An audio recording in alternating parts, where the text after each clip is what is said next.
Organized crime tore through the suburbs of Chicago, leaving violence and corruption in its wake. Prominent officials were seduced by greed and power, doing whatever was necessary to protect their interests. Everyone was on the take. FBI search It would warrant! fall on the FBI to weed out the corruption and to find the killer of an innocent woman.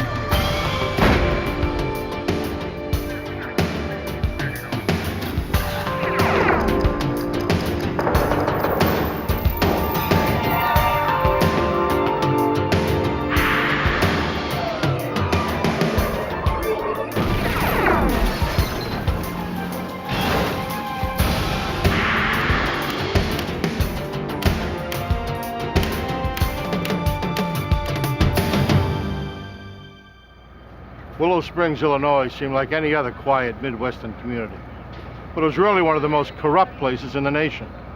This tiny village nestled just outside of Chicago was in the hip pocket of organized crime. I'm Jim Kallstrom, former head of the FBI's New York office. It was only a matter of time before corruption led to assassination and conspiracy. To end it required a federal sting operation of astounding complexity.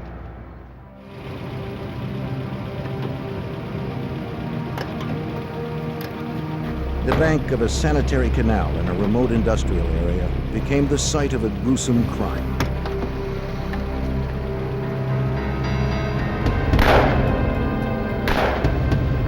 The killers were quick and thorough. Nearby, 2 police officers were out on night patrol. When they heard the shots fired, they became alarmed.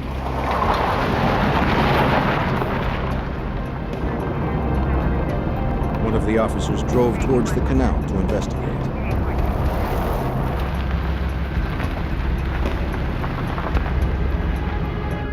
He found nothing as he searched the desolate area.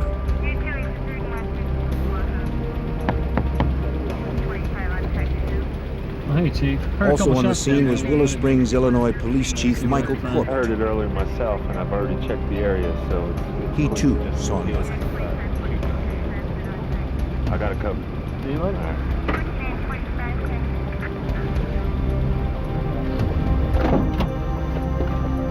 The following day, a prominent local attorney called police to report that his wife was missing. Well, Mr. Masters, we'd like to ask a few questions about your wife. Lieutenant I'll Howard cooperate Vanek any of way the I Cook can. County Sheriff's Department and his partner Probably have a responded seat. to the call. Attorney Alan Masters said that his wife Diane had been out the night before with colleagues and friends from a local college where she worked. After the meeting, some of the board members would go to a bar. Maybe. She never came home. There was no sign of her yellow What time does Cadillac. the meeting usually start? I believe it He starts said he made around calls 7 trying to o'clock. locate her She was until the same 2 in the one, morning, I honestly don't but know finally the gave name, up. You know where it's located? For the I officers, suppose the information offered little insight. board member. Excuse me a minute.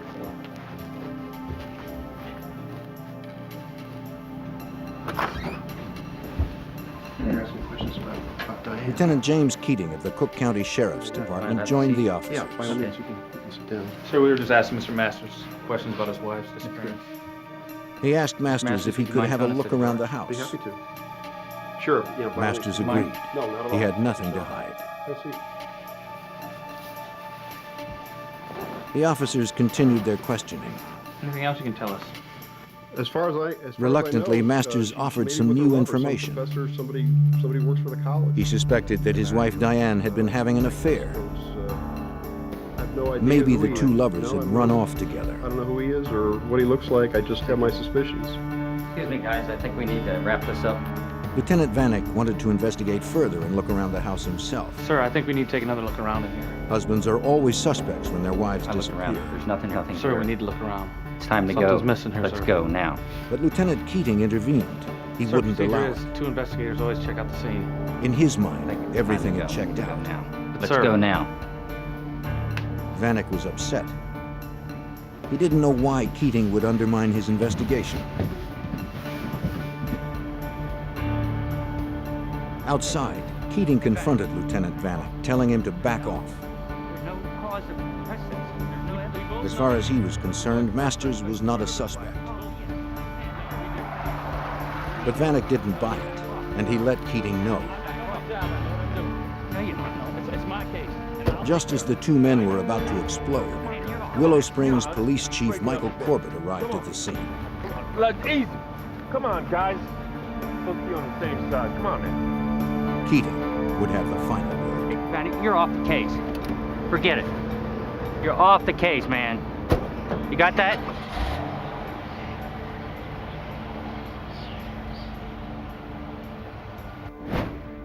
The question still remained, where was Diane Masters? Her disappearance grabbed the media's attention. And Diane, if you would, please come to She had been very active in the local community. Diane had worked hard to help open a shelter for battered women. She was also involved in local politics and sat on the board of the Moraine Valley Community also, would like to College. present Diane with this plaque to show She her did how not much we appear to thank have her any for all enemies. the hard work and her dedication in opening this crisis center, something that is needed desperately in this community. But investigators began uncovering other details. It was reported by Diane's friends that her husband was controlling and abusive, and that Diane was planning to file for divorce. Assistant U.S. Attorney Tom Scorza followed the case.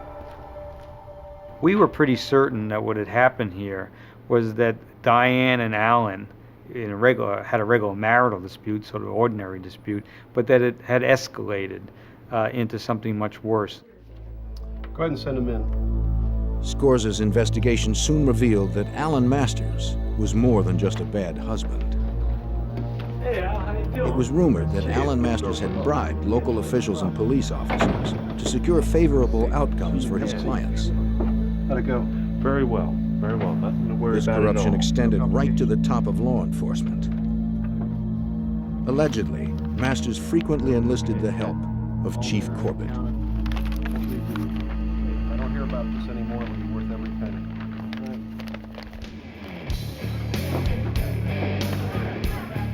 It was also rumored that Masters and Chief Corbett were involved in safeguarding some of the Chicago mob's betting and prostitution rings, which were run out of show clubs throughout suburban Cook County. But investigators were focused only on Diane's disappearance. With no evidence and few leads, that investigation stalled.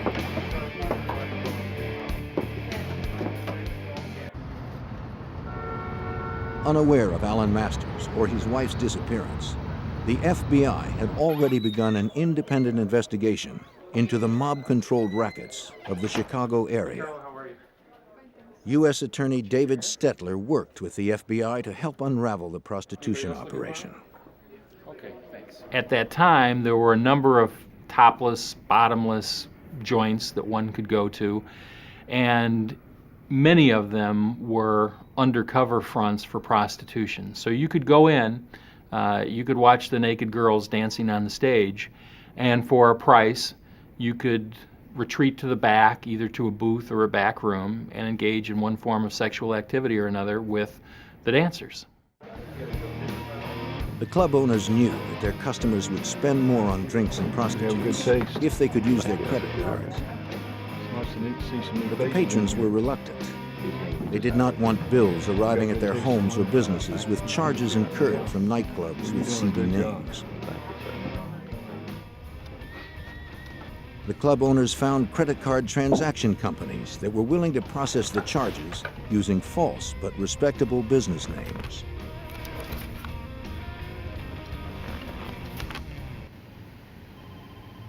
Special Agent Ivan Harris of the FBI's Chicago field office was assigned to help bring down the illegal businesses.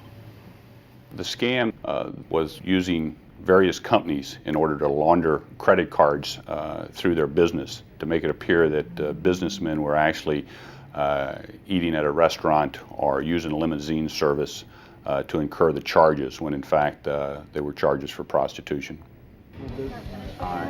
Larry Wright was one of the credit card transaction company owners.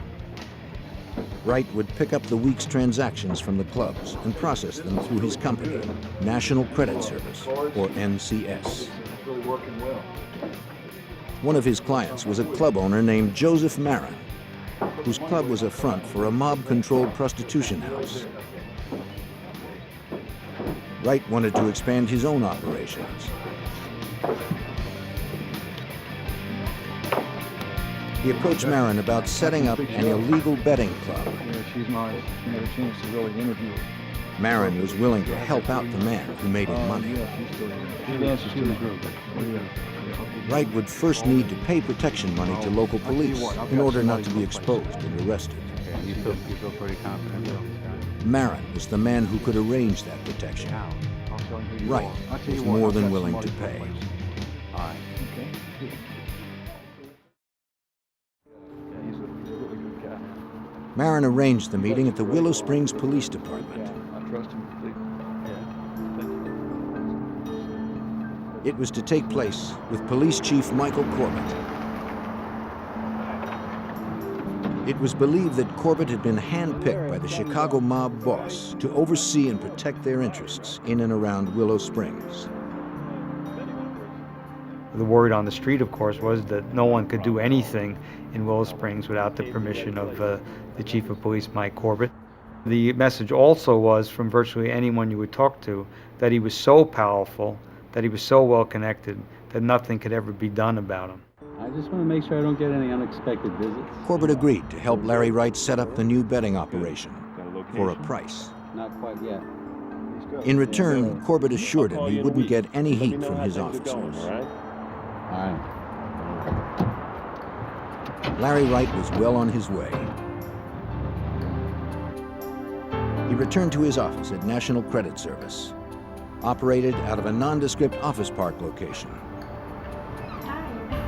Wright worked with two other staff members. Doing great. Larry, great. But these were not ordinary employees. NCS was not just a credit card transaction service for illegal activities. It was a front for the FBI. Larry Wright was actually undercover Special Agent Larry Damron.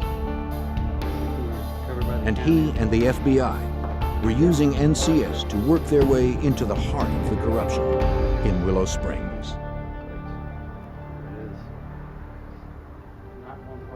While local investigators struggled to unravel the disappearance of a prominent attorney's wife, the FBI had set up an undercover operation in the town of Willow Springs, just outside of Chicago. Their target, organized crime, and the corrupt police who protected them from prosecution. The undercover work was often painstaking and frustrating. FBI Special Agent Larry Damron explains the difficulties inherent in undercover work. During the course of the undercover operation, you try to immerse yourself in what you're doing, and you try to assume that role because it's necessary for you to do that in order to accomplish anything. Oftentimes you'll hear people make comments, or you'll see people do things that in any other circumstance they would be arrested for immediately. And so what you have to remember is you're in a role and you play that role out. Damron had heard stories about how the mob resolved problems.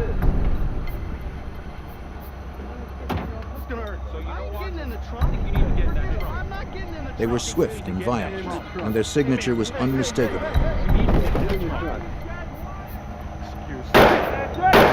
2 bullets in the head. There was no room for mistakes.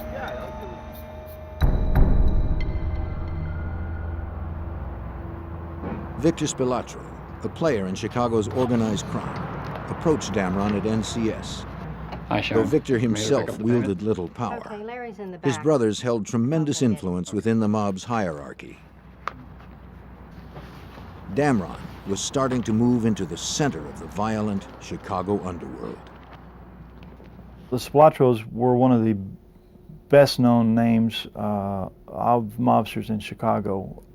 The older brother, Tony, was the boss in Las Vegas. He represented the Chicago outfit for their interests in Las Vegas.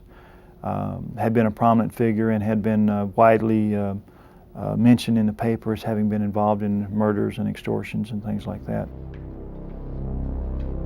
Agent Damron quickly developed a reputation as an effective businessman in laundering money for mob operations. Well, we got everything back here that you need. All right, you come on back. Sure everything's all right? Spilatro knew of NCS's activities with the local nightclubs. They were under his control. Really appreciate what you're doing for us. Good, everything's going good with the business? Yes, it's going great. That's great. Good. He told Damron he would have to pay him a cut to stay in business. I'm glad you appreciate what we do for you. Okay, well that's really good. Damron had no objection. The level that we had there is we were paying protection to a fairly important aspect of the mob, the Spilatro family. And so that gave us a little bit of status, if you will. But we had absolutely no authority or anything like that in the mob. We were just workers, and our value was we made them money. Agent Damron traveled to a remote hotel where he met with FBI Special Agent Gordon Brooks, who oversaw the undercover operation. To ensure that Damron's real identity was not compromised, the two met infrequently to exchange information. Brooks vigilantly kept tabs on Damron. The investigation was as dangerous as it was complex. Not to worry about things. The agent cautiously moved forward. He wanted to continue expanding the FBI's undercover operations. He used every opportunity he could to sell the idea of opening more betting and prostitution houses throughout suburban Chicago. Even with a go-ahead from the Spilatros, Damron would still need permission and protection from the police. Future. He met with nightclub owner Joseph Marin to hash out the details of the new clubs and secure police protection. Larry, how you doing? But there was a problem. Look, I got some upsetting news. What's up? Their protector, Chief Corbett, had been removed by the Willow Springs City Council under suspicion of corruption. Marin knew another high-ranking law enforcement official who could provide the same protection as Corbett. Lieutenant James Keating, Cook County's Vice Squad Supervisor. Tell you what, he deals with me. U.S. Attorney Tom Scorza was not surprised by the development. Keating's reputation was well known.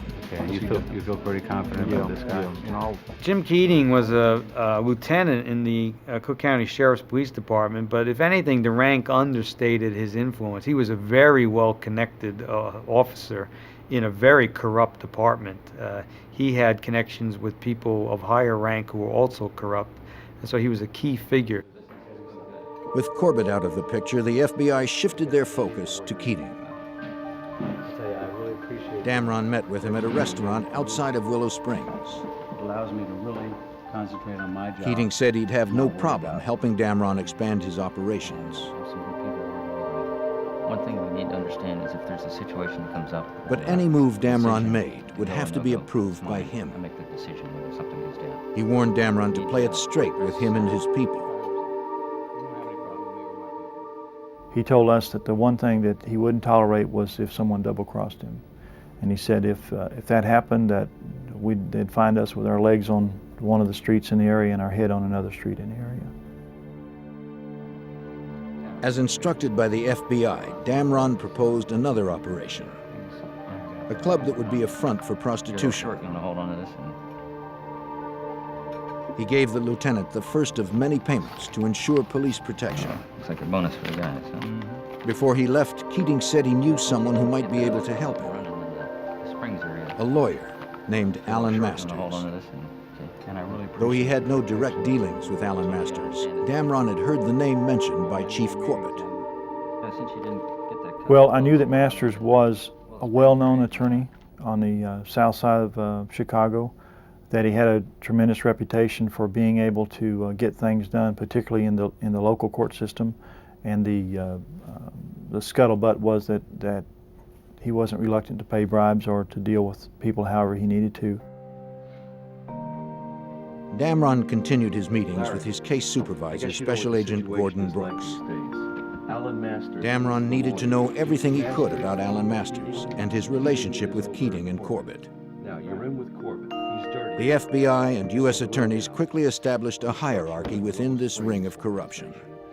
Okay, you're making your way up to Keating? Right. I want you to... Corbett was the king in Willow Springs, but anytime he had to do something that involved the broader Cook County, he needed to get the permission of Keating. And Keating always had to check with the ultimate fixer, Alan Masters, to make sure everything could be handled at the court level. I can maybe get Masters interested. As the extent of Alan Masters' criminal activity became clearer, the FBI began looking closer at his possible role in his wife's disappearance. The two distinct cases were beginning to overlap, and Damron's objectives were broadening. Authorities call 3 counties still. He was a suspect in the disappearance of his wife. It was thought that if we could develop a relationship with him, there might be something there that would come to light and might be of some benefit to that investigation. Damron learned that Alan Masters allegedly made payoffs to several area judges in exchange for favorable decisions. Now, we need to have that hearing on the Sanderson case. It needs to go our way. Do we have an understanding of that, Judge? Agents speculated that Diane might have witnessed her husband's illegal activity and threatened to expose him. I think we can come to terms with that. Right this way, sir. Now trying to elicit information about Diane's disappearance, Damron continued his efforts to make inroads into the corruption around Willow Springs. He met with Keating several weeks later to follow up on his plan to open a show club. A good manager lined up. Oh, I've got Again, Keating mentioned that his friend Alan Masters could that help. can take care of that. He's a real fixer. Damron took the opportunity to bring up Alan's wife. Keating said little, but then added an unusual comment. The same plan we had with the other one. Probably heard him, seen him. We talked about Masters' wife turning up missing, and Keating said, well, she turned up missing like the day before the divorce was going to be filed. That was convenient, wasn't it? It was convenient. And chuckled about what a good circumstance that was. Damron was cautious not to probe too far, fearing that Keating might grow suspicious. You've known this fella for a long time? Yeah, I've known him for a while. I've worked with him before. Sure, he can do. As the meeting ended, Keating handed over Alan Masters' phone number, saying the lawyer was expecting his You call. won't be implicated. I just need to make sure lined up. I'm going with the same. He proceeded to set up the meeting with Alan Masters. Hello? Mr. Masters, how are you? This is Larry Wright speaking. The attorney agreed to help push through all the necessary permits and legal documents, which meant bribing officials and securing protection. Yeah, we've been working pretty hard on it for a while now. Well, someone I think it'd be a pretty Masters good suggested location they get for what you're together. talking about. The meeting was set for the following week, Monday, December 13th. Okay, I'll look forward to meeting you then. I think we can maybe do some business. Okay, thanks. Bye.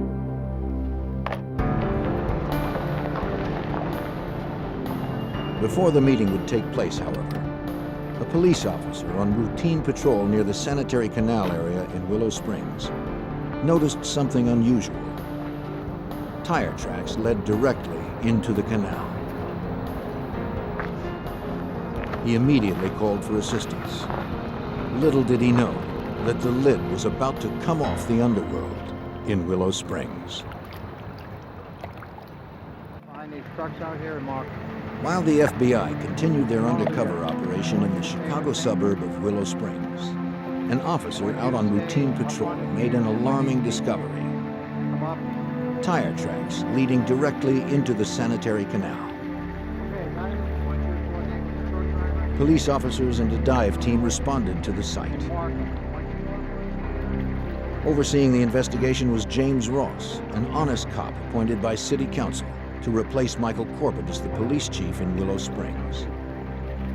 Though Corbett had been ousted from the department, his legacy of corruption remained.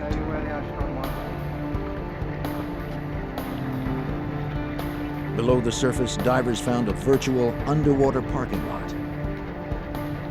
82 cars lined the bottom of the polluted canal. U.S. Attorney Tom Scorza believed he knew why the cars were there. And who could make a profit by allowing them to be dumped without a police investigation? Those are known as insurance give-ups. People who want to collect money on their car when the car is not worth very much anymore will find a way of losing the car and then reporting it stolen and collecting insurance. My belief was that Corbett had been the approver of all of the dumping of the cars in the Willow Springs Canal. By nighttime, a third car had been dredged up, a yellow Cadillac. The license plate on the vehicle, DGM-19, was well known in Willow Springs. It was the tag registered to Diane Masters. Lieutenant Keating of the Cook County Sheriff's Department arrived at the scene. Chief Ross was surprised that Keating, a vice cop, had been notified. He asked Keating why he was there. Keating had no response.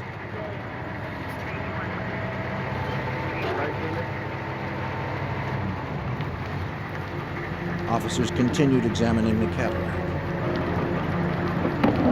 When they pried open the trunk, they discovered a decomposed body.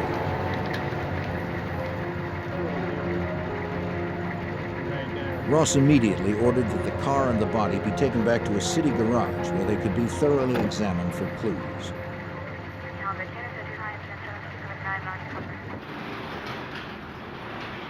The decision not to use the police garage was well reasoned.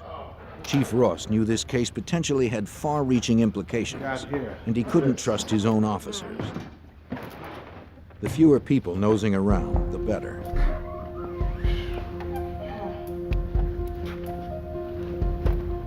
State police began to scour the car and the body for evidence. They found .22 caliber shell casings in the trunk.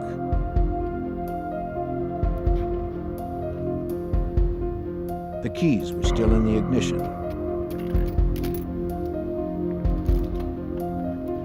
Eerily, the watch on the deceased body and the dashboard clock had stopped at exactly the same time, 1:50.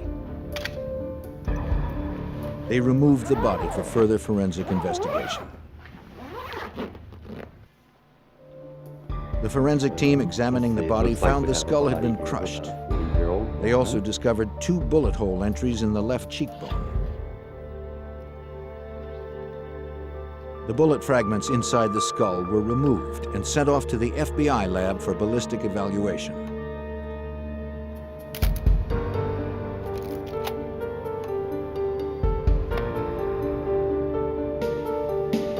Dental records confirmed what everyone believed. The body found in the trunk was Diane Masters. The 9-month investigation into Diane's disappearance was now a homicide investigation. Come on in. Chief Ross called in Cook County Detective John Reed to work the homicide. He was to team up with the FBI, who was now taking over the murder investigation. Detective Reed was not to trust even his closest friends in the department. He was told that through the FBI undercover operation run out of NCS, law enforcement officers were being investigated for corruption. And some had ties to Alan Masters, who was now a firm suspect in Diane's murder.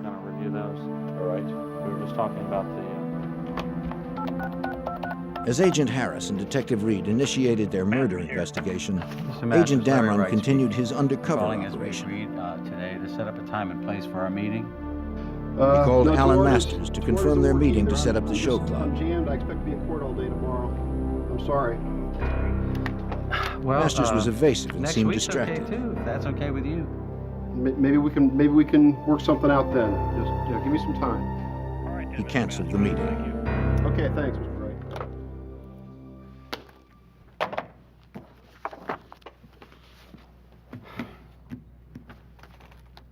Damron immediately called Keating. With the conversation being recorded by the FBI, he hoped Keating would explain why Masters was being evasive. No, I was wondering if you had any information on that. As I said, he's pretty busy. How about if you give me a call in 3 or 4 weeks? But Keating was cryptic. Maybe we can work something out then. He instructed Damron not to bother Masters. He had too many problems to deal with. Okay, bye. new show club would have to wait.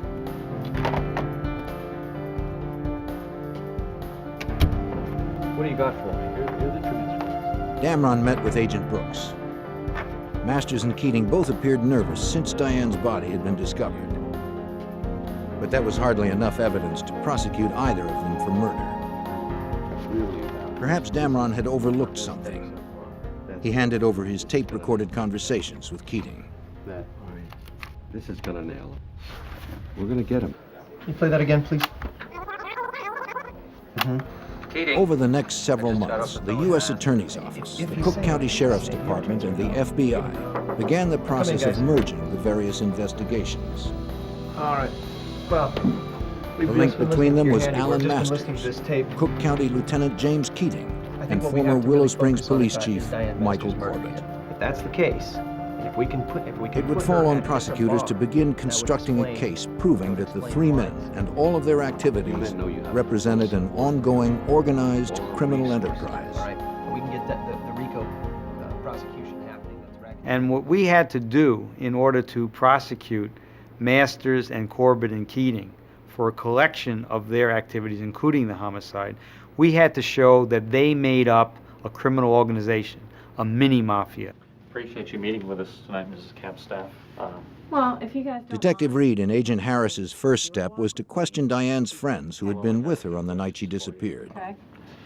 You said that you followed her home that night. One of Diane's colleagues, Genevieve Capstaff, had actually followed Diane home that evening after a board meeting. And so I just wanted to see, so I followed her. Capstaff claimed everyone on the Moraine Community College Board who worked with Diane suspected that she was having an affair with an economics professor. She admitted that she wanted to see if the two were going to rendezvous. She followed Diane to her street. When Diane turned to go home, Capstaff continued on. Is there anything else that you can tell Further me that questioning might- revealed that all of the community college board members, including Diane, were given a $100,000 life insurance policy as part of their employment benefits. $100,000.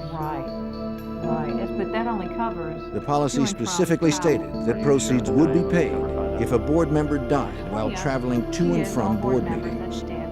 The policy was void when the board member entered their home. That's all, but... We appreciate your Alan Masters claimed Diane never arrived home that night. He was therefore eligible to collect the insurance money.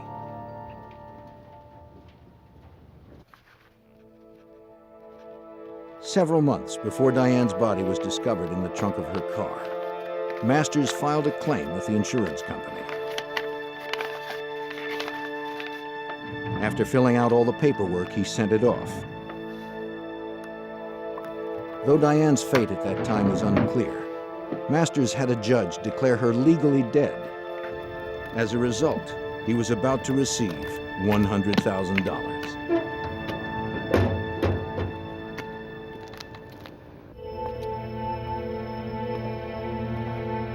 Alan Masters was fast becoming the FBI's prime suspect in the murder of his wife, Diane.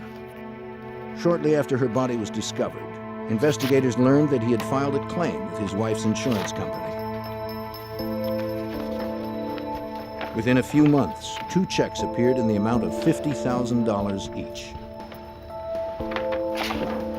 If federal agents and prosecutors could prove Masters was responsible for his wife's death and that he profited from it, it would be one more element that showed that he and his accomplices were involved in an ongoing criminal enterprise. Homicide in a federal racketeering case carries much more jail time than a state charge. As the investigation began to take on a clearer focus, FBI agents working the undercover case received bad news.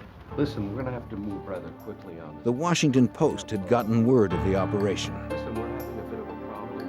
We're almost at the point where we can really make some impact. The Post gave the FBI 3 weeks to wrap it up before running the story. We have some have to be closed down. Is that right? Yeah, something like that. All 16. Agents had no choice but to quickly bring their undercover operations to a close. Here, so please do me a favor. For U.S. Attorney David Stetler, the timing couldn't have been better. The project had run its course, and the bulk of the information anybody was ever going to get had been retrieved, and to make the operation go on longer would have resulted in additional evidence, but it also would have resulted in the evidence that had been gathered becoming more and more stale.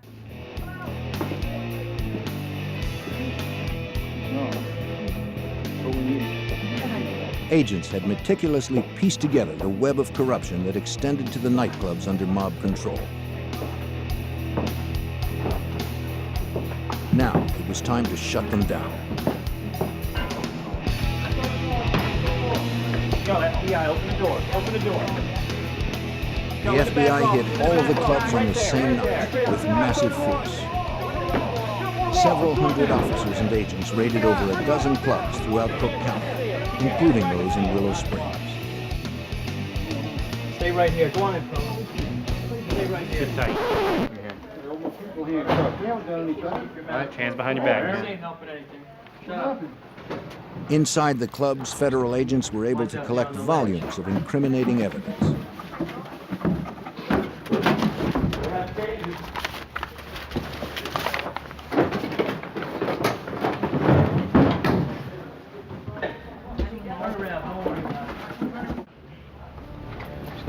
"55 people were indicted, including club owner Joseph Marin,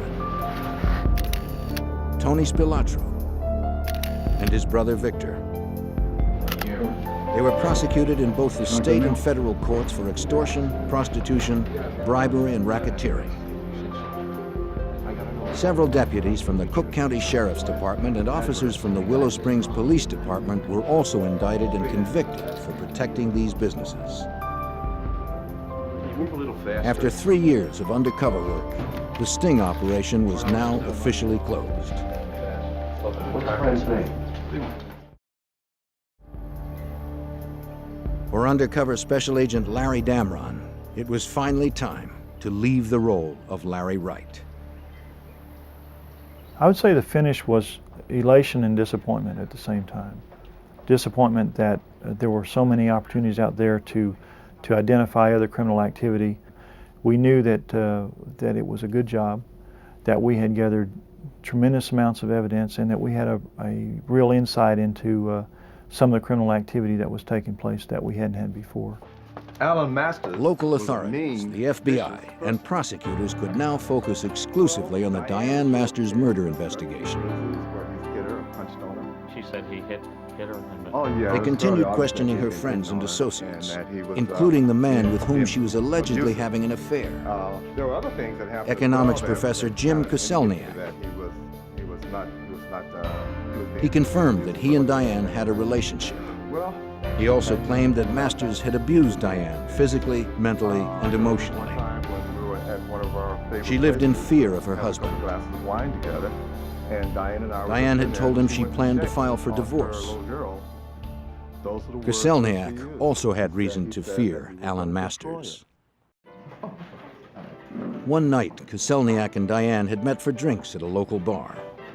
He recalled that Diane called home to check on her daughter. Instead of getting the babysitter on the phone, Alan unexpectedly answered. Alan?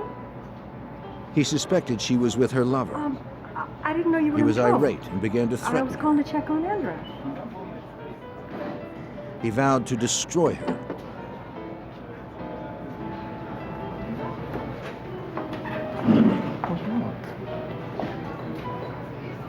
Koselniak said Diane returned from the phone call and was very upset. He went to the bar for more drinks. There, a man suddenly confronted him and began firing off a series of questions. Yes, I did. The man never identified himself. 10, 12 years. What's your name? He asked Koselniak's name and where he worked. Koselniak. Koselniak. Though the man said little else, Koselniak felt he had just received a threat. Stay away from Diane.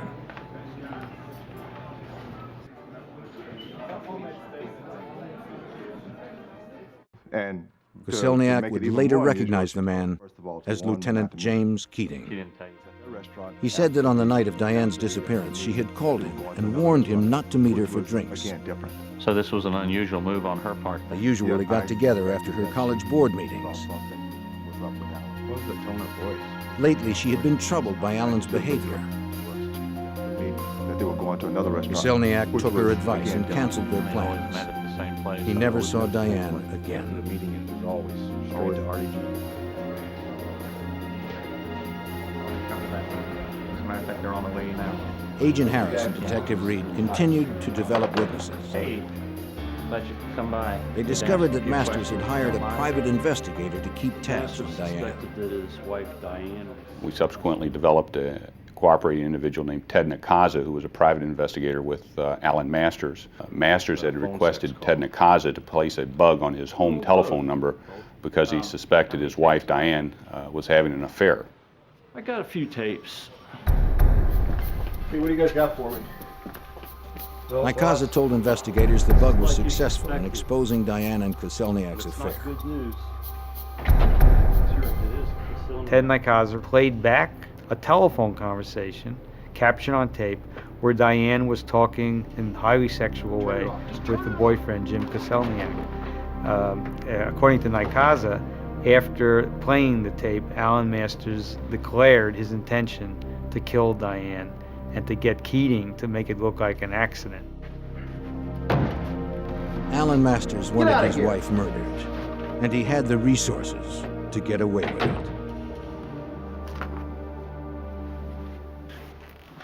You gotta stay cool. The FBI and local authorities continued to uncover evidence against Alan Masters and his associates that pointed towards a conspiracy to murder Alan's wife, Diane. Through a private investigator hired by Alan Masters, Diane's affair had been exposed. His wife was cheating. Alan's rage was out of control. Yes. But investigators had no hard evidence to charge him with murder. After an exhaustive 5-year investigation, that was about to change. He intended to have Diane killed. They uncovered a Cook County Sheriff's deputy who was willing to talk. Agent Harris. Deputy Jack Bachman had startling information. Keating brought me into his Bachman office. had been too afraid of the consequences of coming forward on his own. Say any more? He claimed that he had been approached to kill Diane. The offer had come through Lieutenant James Keating. Bachman had a series of conversations with Keating, and ultimately Keating asked Bachman if Bachman would be interested in the job of actually stalking and killing Diane Masters. Bachman said Keating offered him $25,000 to carry out the hit. And, Michael Corbett, the chief of police, had already agreed to dispose of the body. Bachman declined the offer. No, sir, I'm sorry. I can't get involved in anything like that. No, no, sir. Through Keating, Masters had clearly solicited a murder. About this meeting we just had, and Well, no, but he did offer me $25,000. This was one of the final pieces prosecutor Scorza needed to bring an indictment. He said he wanted to eliminate her. I said, what do you mean? What we were able to show is that when Alan Masters decided to kill his wife, he simply was able to turn to the two police officers that he'd already been working with on corrupt activities and criminal activities. And that made the homicide and the planning of it and the solicitation of it, it made it an activity of the criminal enterprise. The pieces had finally come together. And Diane Masters. Investigators put together a likely scenario of Diane Masters' murder. Said she heard something. Alan Masters had found a hitman to kill Diane and her boyfriend when they met for the usual drinks after her college board meeting. However, Diane didn't meet with Koselniak that evening.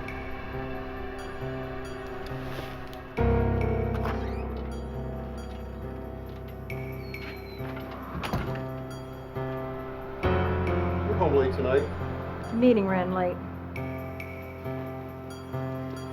Furious, Masters took matters into his own hands.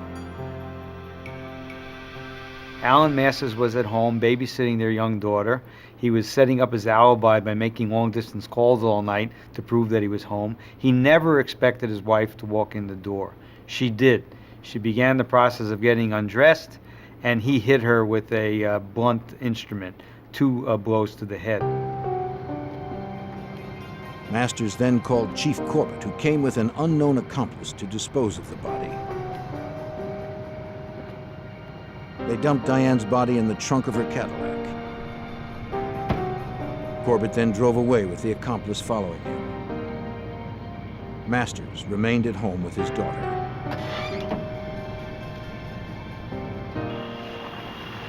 They drove to the remote sanitary canal.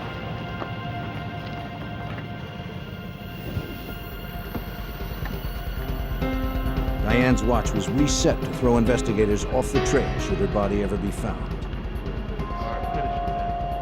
They then fired 2 shots into her head. They wanted it to look like a mob hit. They also reset the dashboard clock to 1:50. Alan Masters made sure that he was on the phone at the time to corroborate his alibi. Corbett and the accomplice dumped the Cadillac into the canal.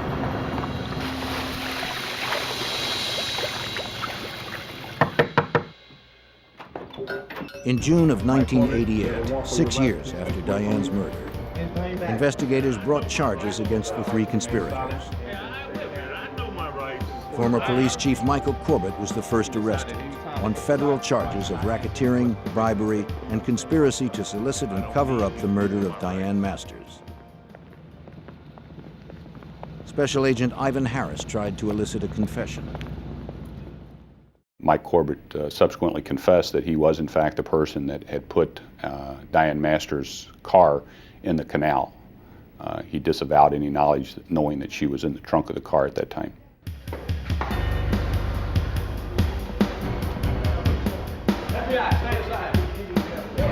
Cook County Lieutenant James Keating was arrested next on the same federal charges.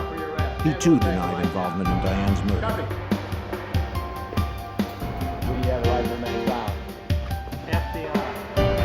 And finally, Alan Masters. In addition to racketeering and bribery, the indictment against Alan Masters charged that he planned, solicited, and aided and abetted the murder of his wife. If you wish one. Prosecutors would not have enough hard evidence to charge any of the conspirators with the actual murder of Diane. Prosecutor Tom Scorza was able to successfully tie all of their criminal activities together for the jury. Masters was convicted on all counts. Collecting the $100,000 insurance money after having his wife murdered also made him guilty of mail fraud. He received a total of 40 years, effectively, to the end of his life. Former Chief Michael Corbett received 20 years. James Keating was convicted and sentenced to over 30 years. The Masters case was special in my experience because there was no one single piece of evidence proving guilt. What there were 1,000 little pieces that made a mosaic. That was made the case intriguing. It made it very difficult to present. It made it a challenge to present to the jury, but it made a terrific story because in the end, the jury could see how one little piece from over here and one little piece from over there made a picture. And the picture was a plot among 3 fellows who had been involved in a lot of criminal activity to do their ultimate criminal act, murder Diane Masters. Watch yourself. The undercover investigation that Agent Damron oversaw, and the work of several other FBI agents, exposed a deeply rooted corruption throughout Cook County and brought it to its ultimate demise. By weeding out these pockets of corruption, the people living in the suburbs of Chicago no longer have to live with the lawlessness that threatened to destroy their community.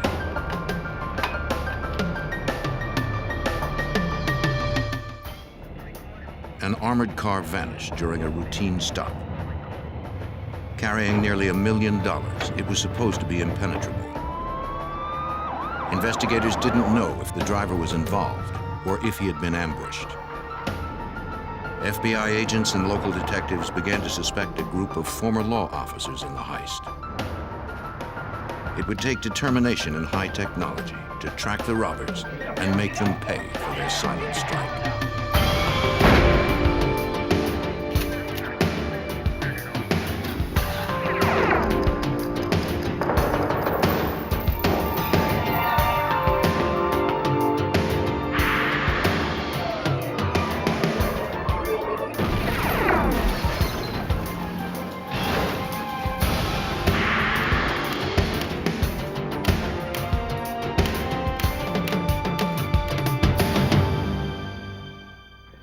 Money may not be the root of all evil, but for some men, $1 million is enough to justify murder. Even men sworn to uphold the law can sometimes be tempted. I'm Jim Kallstrom, former head of the FBI's New York office. When robbery turned to murder, the FBI would discover that a killer might be among them. The Arrowhead Mall, Glendale, Arizona. November 28, 1994. At 1:30 p.m., a van pulled up outside a department store at the mall. It was an unmarked, fully armored Wells Fargo vehicle. Several companies use these customized vans since they are less conspicuous targets for robbery.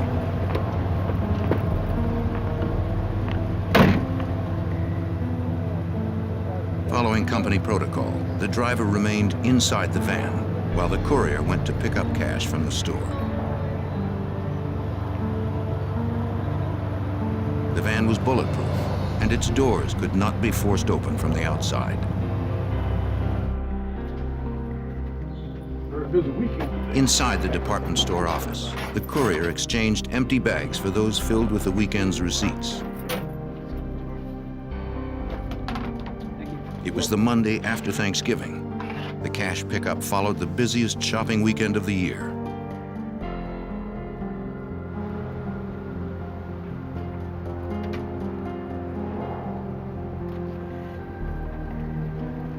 When the courier returned to the parking lot minutes later, the armored van and the driver were gone.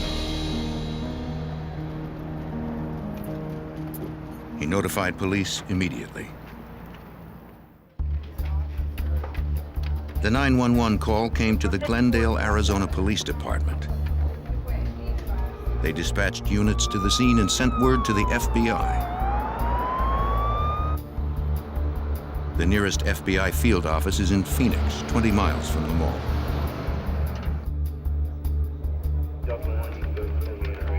Because the money in the van was federally insured, the FBI opened a case. Agents headed out to the scene.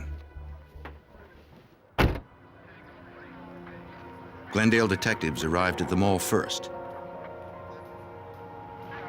They began interviewing the courier. He said he had been gone only 4 minutes when he discovered the van and his partner, John McGosh, had disappeared. The courier estimated the amount of cash, checks, and coins in the van to be just over $1 million. Detectives interviewed others at the mall. None reported seeing or hearing anything unusual.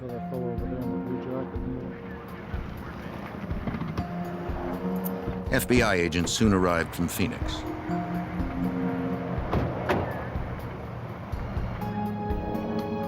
Evidence technicians had processed the area. Where the van had been parked, they found a cigarette butt and a pair of broken eyeglasses. The courier confirmed that his partner was a smoker and said the glasses looked like those McGosh needed when he drove.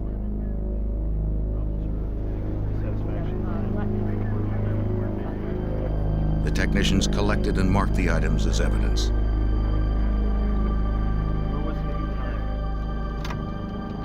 David 44 to David Detective 41. Tom Clayton is a senior investigator for the Glendale Police Department. On the 211. 10-4. Well, I think the first thought when we saw the van missing was the driver took off with the money and was going to leave town. We also considered somebody could have robbed him. With the glasses laying there, we weren't sure if it's, is it a setup or did something really happen? We explored every possibility we could think of. Supervisory Special Agent Stephen Chenoweth, now retired, was the lead for the FBI. The investigators organized a search for the van and its driver, believing that whoever took the van would abandon it soon in favor of a getaway car.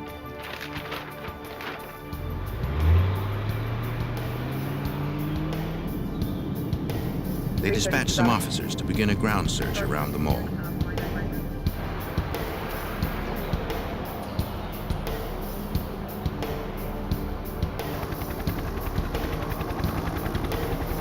Pilots from the Arizona Department of Public Safety conducted an aerial search.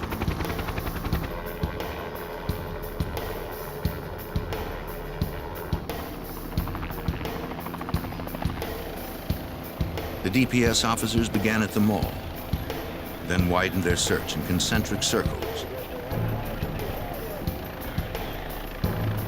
looking for the van in the surrounding neighborhoods.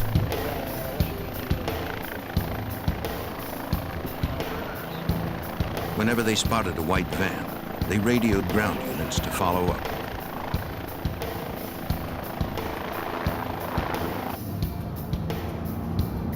Special Agent Chenoweth and the others knew most armored car robberies are inside jobs or armed ambushes. Witnesses hadn't heard shooting. Perhaps the driver had decided to trade his hourly wage for $1 million. Certainly, the van is supposed to be locked and the driver inside, and therefore inaccessible. The fact that the van is missing would lead us to initially at least think about the possibility of the guard driver being involved. Investigators sought more information on the missing driver. We investigated John McGosh. First off, we started running his name in the computer to see if we could find any arrests or if he had a criminal history.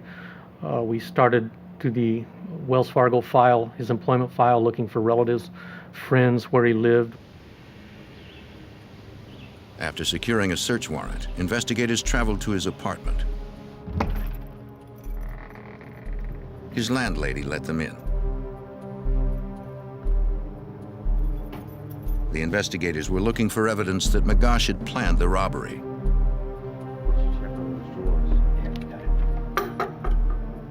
The apartment appeared undisturbed. Nothing indicated he had planned the robbery or that he was ready to leave town. Do you know who this is? Yes. That's Lisa Johnson. Detectives learned that McGosh had a daughter living nearby in Phoenix. Live here? All right. Does she live here? Determining her address through DMV records, they went to interview her. Police. Detective Myers, Detective Clayton. Can I talk to you for just a moment? McGosh's daughter described her father as honest and stable. He took his job seriously. Police found others who said the same. McGosh had no criminal record. Well, right now, your father and your Detectives began to consider the 61-year-old grandfather not as a suspect, but as a victim. John McGosh had a good reputation. We talked to family, friends, relatives, co-workers. He was a person that did not have a lot of requirements in life. Money wasn't a big concern. Based on the background we did on him, we didn't believe he was going to be involved in the crime. With McGosh eliminated as a suspect, the investigators were back to square one. They needed the public's help. Certainly when you don't have eyewitnesses, you try and put as much information out in the form of press releases, newspaper articles, things of this nature, in hopes that it would reach somebody that maybe saw something that otherwise had not heard about it. That afternoon, the FBI and Glendale police held a press conference. I wanted to give you an update on bank heist outside the mall earlier. They released photos and descriptions of the missing van and driver. As of yet, we have very little. Anyone who had seen John McGosh or the Wells Fargo van was asked to contact the FBI. Investigation without assistance. A reward of $60,000 was posted for any tip leading to the recovery of the money. and the conviction of those involved. Witnesses, anyone who may know where the van is at this point. Hours later, a 911 call came in from a church in Sun City, Arizona, just outside Glendale.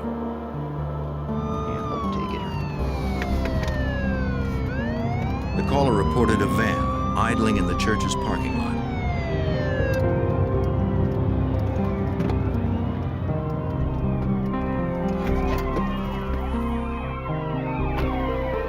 Parishioners arriving for a Monday night bingo game noticed the van, which fit the description in the news reports. License plates and serial numbers confirmed it was the van missing from the mall.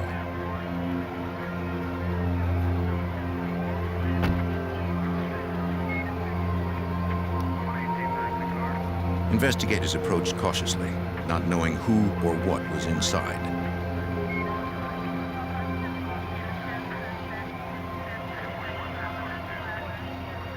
No one was in the driver's seat, but investigators could see the outline of a body on the floor. They tried to open the van, but the armored vehicle was impenetrable, even to the agents. The engine was going, it was locked, and a cursory examination initially of the inside disclosed the body lying in the center. In order to gain access to the van, of course, we had to call the armored car company.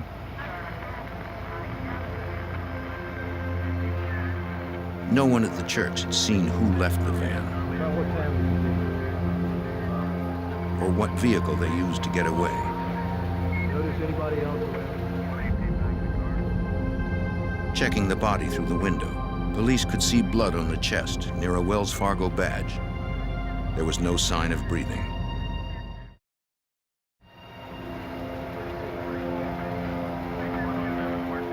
Authorities believed John McGosh had been killed during the robbery. There were no bullet marks on the van's exterior, no broken glass, and no sign of forced entry at the doors. Whoever had hit the van knew what they were doing. An armored car robbery is a pretty sophisticated crime, and it takes a lot of detailed planning. And so we knew after finding the van and finding the body that we were up against probably some people who had thought this out very well, planned it extensively, and certainly would not stop at murder in carrying this out. Investigators needed to get inside the van to know what happened.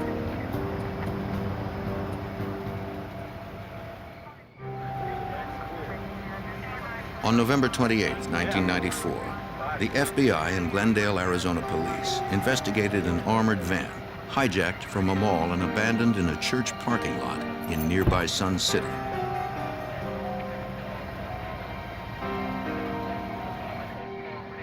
The driver, 61-year-old John McGosh, lay dead in the cab. He had been shot once in the head, but his death was not instantaneous. Technicians noted aspirated blood spatter, indicating McGosh had continued breathing after being shot.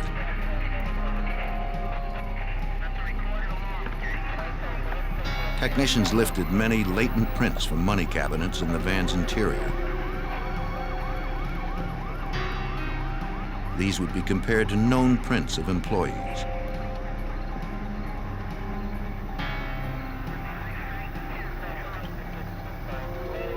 No foreign prints were found. No hairs or fibers pointed toward a suspect either.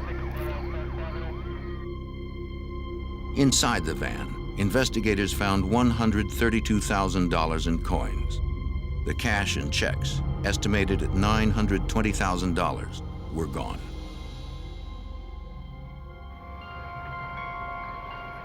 The details of the crime suggested that there had been several violent criminals, according to Special Agent Stephen Chenoweth. After looking at the van, we knew that we were probably dealing with certainly more than one person, because this would be very difficult for one person to accomplish. So we knew we were looking probably at least two or more.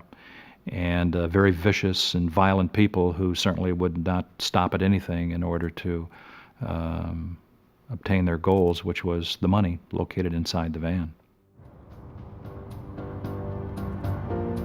To Glendale Detective Tom Clayton, the placement of the van outside Glendale city limits spoke to the criminals' understanding of police procedure. We believed they dumped the van in Sun City to get it out of our jurisdiction into another one to complicate the investigation and communication of police agencies, maybe hoping we would not be able to link the two things together right away.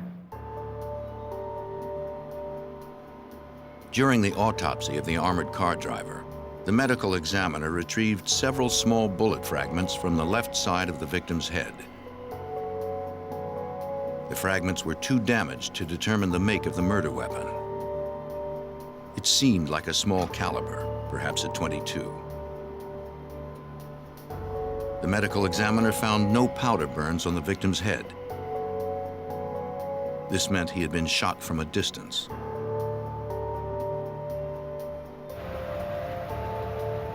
Magash's partner said the driver often smoked a cigarette while waiting in the van. Though it was against company policy, he usually opened his door to let the smoke out. Investigators believed the killers knew this and shot him when he opened the door. Because of his experience tracking down elusive criminals, now retired FBI Special Agent Ron Myers was transferred from the Fugitive Task Force to work the case. From the beginning, he knew they were not hunting amateurs. One of the things they did that made us think that they were professionals was the manner in which they did the robbery. They picked an isolated part of the shopping center where not many people parked, where there wouldn't be many witnesses. They drove through the type of neighborhoods where there weren't many people out during the day, and they picked an empty parking lot of a church that had no one at it during the day. Go right in here, sir. Investigators received dozens of calls to their tip line. One witness came forward, claiming to have some information that might be helpful. He said he had seen a white van quickly leaving the mall at the time in question. A red pickup truck followed not far behind, but he wasn't sure if the two vehicles were together. Investigators were frustrated that no one saw the actual ambush at the mall. We couldn't find any eyewitnesses. And when you don't really know what happened, or you don't have somebody that can tell you what maybe transpired with the van, it's a mystery. With no other solid leads, investigators canvassed the neighborhoods between the mall and the church. Perhaps someone there had witnessed something. Edward Morgan, a resident of Sun City, recalled that he had seen the van.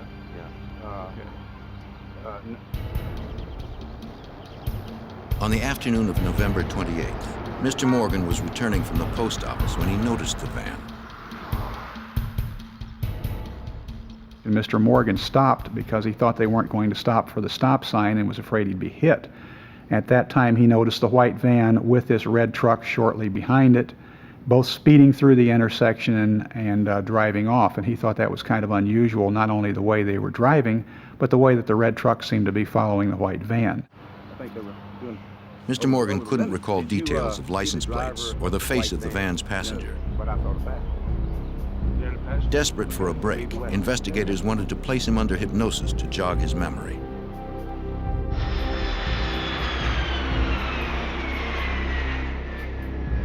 Morgan agreed to travel to Texas with the investigators.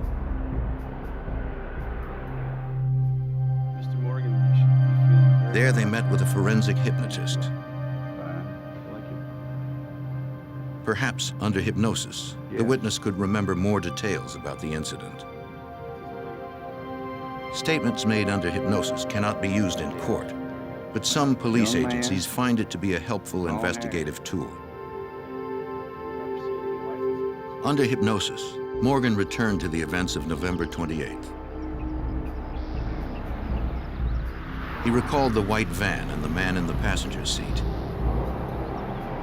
Investigators now believe there were at least 3 people involved in the heist, 2 in the van and 1 in the red truck. When asked about the truck's license plate, Morgan was able to remember a portion. 237. Very good. It wasn't much, but it gave investigators a start. We had to go to the Department of Motor Vehicles to run all combinations of those license numbers, and that produced several hundred possible vehicles because Arizona does not have color on their motor vehicle registration. So we knew we were looking for a particular type of truck, but from looking at the motor vehicle registrations, we didn't know what color they were on the registration, which meant we had to do interviews of everybody on the list. Investigators eventually tracked down hundreds of truck owners. Each was interviewed, but no suspect emerged.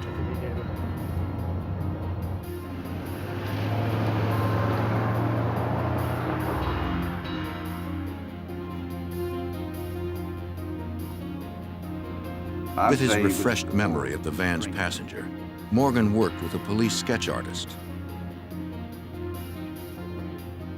There was no guarantee that the details recalled through hypnosis were accurate, but authorities were ready to try almost anything. The FBI released the drawing to the media. For nearly a month now, police and FBI have continued looking for suspects in the global armored... The FBI and Glendale, Arizona police believed 3 men were involved in the robbery homicide. Yet, as the end of 1994 approached, they still didn't have suspects.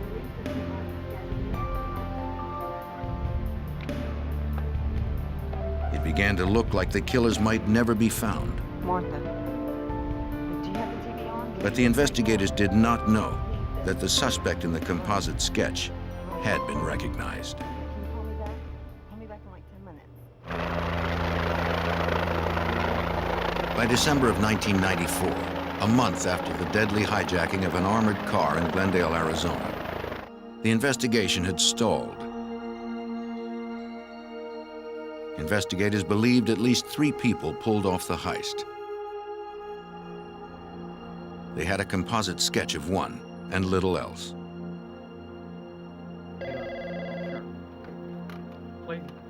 Then, on December 31st, the investigators received a call. A Mesa, Arizona detective had been told that a local woman had information about the crime.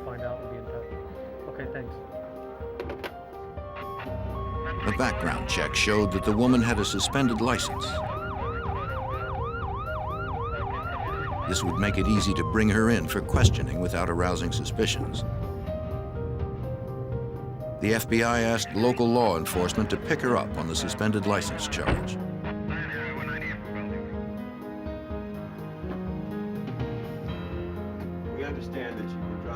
The investigators asked the woman if she knew anything about the armored car robbery in Glendale. She claimed that she didn't have any real information, but she knew someone who did. We talked on the phone just a few days ago. Could you write it down for us, please? She told investigators that her friend, Judy Espinoza, had talked to her after the news reports of the robbery. Looks just like him. Espinoza suspected that her boyfriend might have been involved. Are you watching it? Right. Right, they're saying he might be connected with the armored car. The woman told the investigators where Espinoza worked. The investigators spoke with Espinoza. Good afternoon, Miss Espinoza.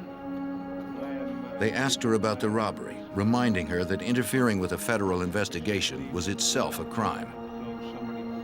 She agreed to answer their questions. She explained that her boyfriend, James Greenham, who went by the nickname Yoda, had asked her what she would do if he held up an armored car and suddenly had a lot of money.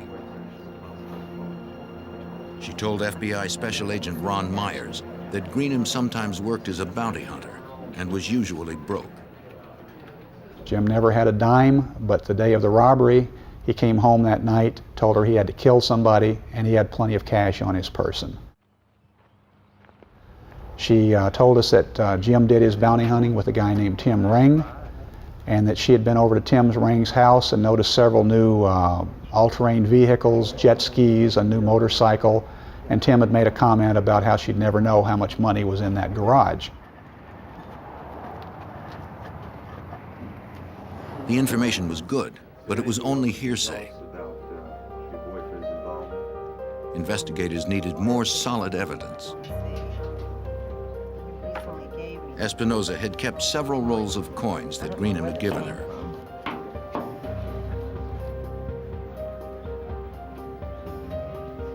The wrappers were consistent with those used by merchants on the armored van's route. More than a month after the crime, the investigators finally had names. They looked into the two suspects' backgrounds. FBI Special Agent Stephen Chenoweth was familiar with the name of one of the men. Tim Ring had been used as an informant in other FBI cases. We had paid him for some information that he had furnished us in the past, and you know, in order for us to get information from informants, you aren't dealing with priests and with you know good people. You're dealing with bad guys out there, and Ring's a bad guy. And when you're ready, focused, squeeze the trigger. Tim Ring and James Greenham had worked as prison guards in Phoenix and now worked bounty hunter jobs together. Front sight or through the crosshairs. Both had many hours of firearms training. Any questions? Okay, Joe. Ring was an expert marksman. Fire when ready.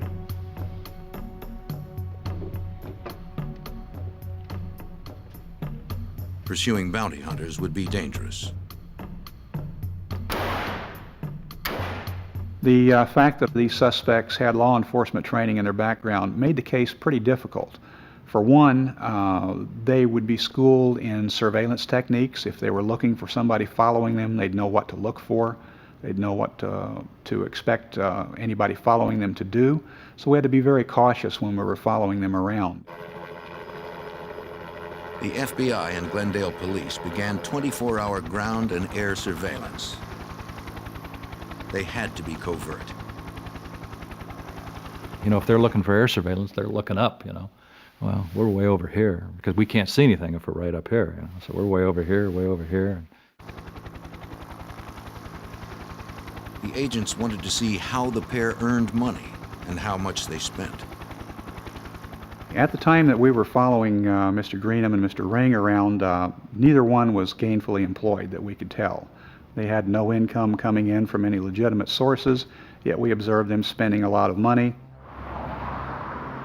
Ring overhauled his truck and Greenham got a new apartment. Both bought motorcycles.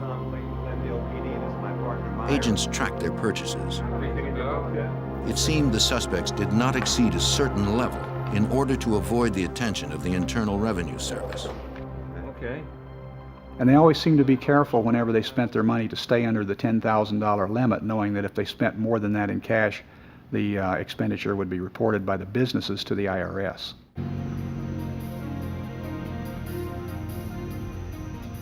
Investigators continued tailing Ring and Greenham, building a list of associates. They photographed everyone the suspects met. They still didn't know who the third partner was. Glendale detective Tom Clayton hoped surveillance would spot the three meeting somewhere. We would watch them go to restaurants where they would meet. We would see them go to strip clubs where they met a couple dancers that they knew.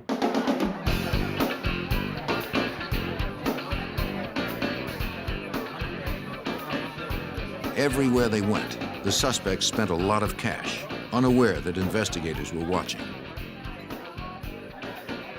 Circumstantial evidence linked them to the robbery and homicide. But the FBI and Glendale police still didn't know exactly what had happened and who else was involved.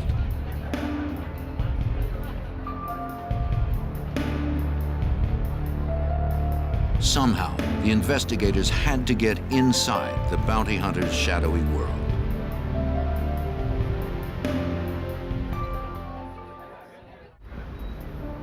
As the FBI and Glendale, Arizona police continued to investigate a deadly armored car heist, they got a tip from an associate of their two main suspects. Bounty hunter Michael Sanders said that he had cased armored cars with two other men. He believed those men did the Glendale hit without him. Angry at being cut out of the deal, he decided to talk. He gave FBI Special Agent Ron Myers a lead on the third perpetrator. Sanders came forward to tell us that he thought that Tim Ring and Jim Greenham were involved in this armored car robbery, and that an ex-Phoenix police officer named Fergie, who worked for a camera shop in the Paradise Valley Mall, might be the third man. Investigators needed to identify Fergie. So what we're going to do is they reviewed their case set up on photos. Tonight, try to take some pictures and get a push for that guy there too. Surveillance teams had watched Ring and Greenham meeting with a bearded man who drove a Camaro. The car was registered to William Ferguson.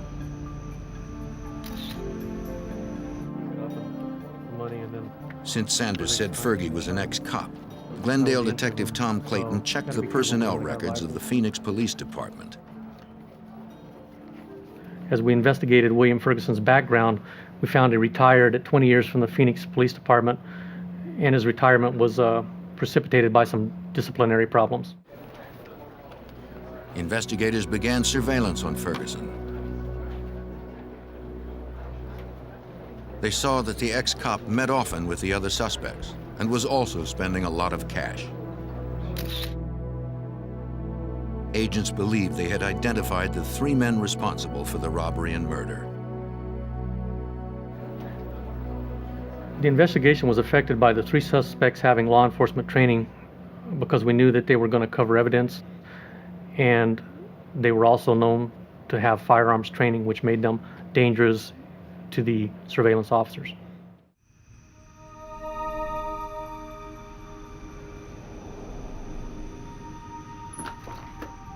Detectives and agents needed evidence linking the men to the crime.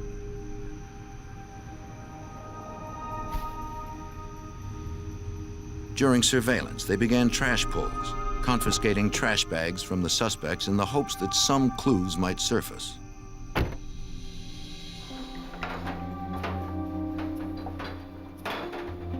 FBI technicians examined the trash.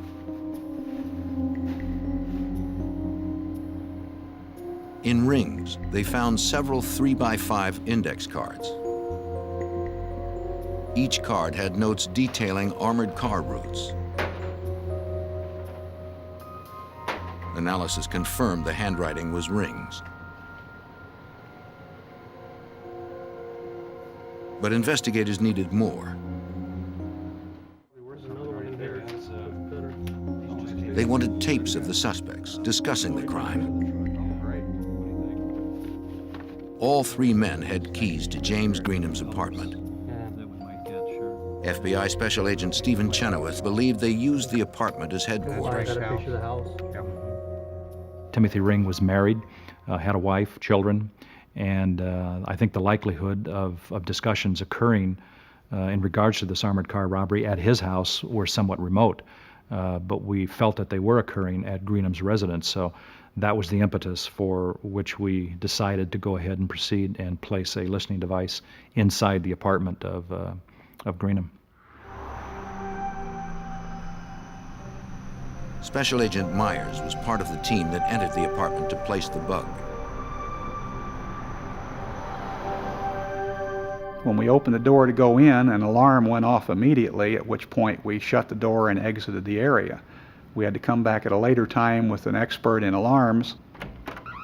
And when we went in the door that time, we learned that it was just a real simple motion detector sitting on top of the refrigerator, and all we had to do was just flip the off switch. It wasn't anything sophisticated at all.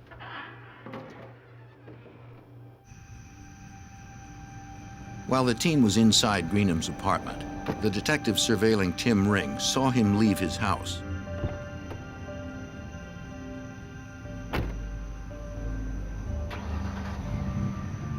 Ring owned a red truck like the one reportedly seen following the van.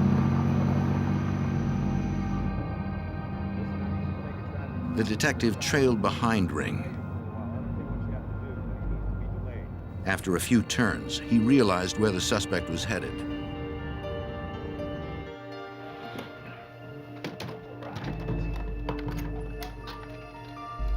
Agents were still in the apartment.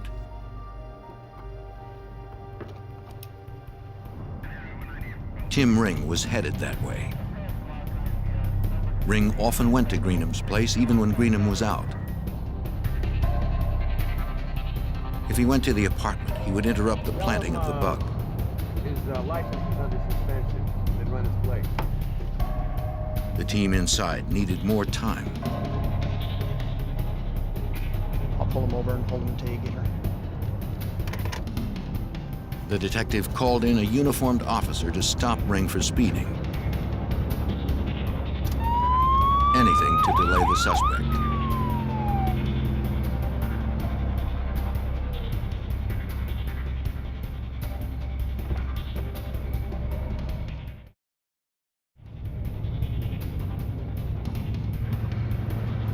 Good evening, sir. What's the problem? The officer lectured Ring on the dangers of speeding. Detectives wanted to keep him busy while the team finished at the apartment. Let's go, gang. They're on their way over. Okay, put everything away. Let's get this thing back. They made it out just before Ring arrived.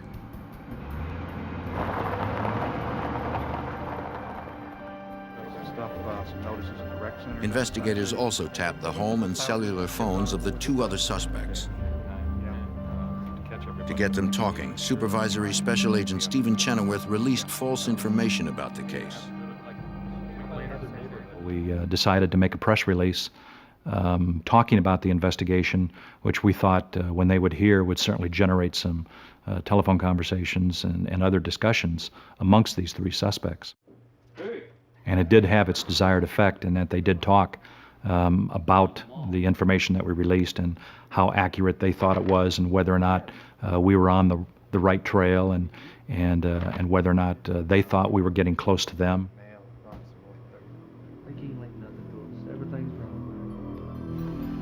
As the suspects talked, the investigators listened. We didn't get an actual confession where they said, I did the armored car robbery. What we got were several conversations among themselves about different aspects of the case. They would always listen to the news, follow any printed reports or follow any television stories, and as soon as anything would appear on TV, they'd call each other. And they'd make comments like, well, this isn't the way it happened. You know, they'll never find that license plate. The evidence against the suspects was building. Man, you seen Judy lately? But prosecutors wanted more direct statements about the crime before they ordered arrests.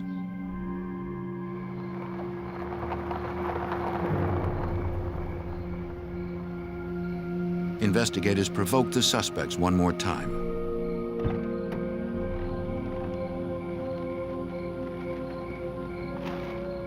A Glendale detective went to James Greenham's apartment when the suspect was out.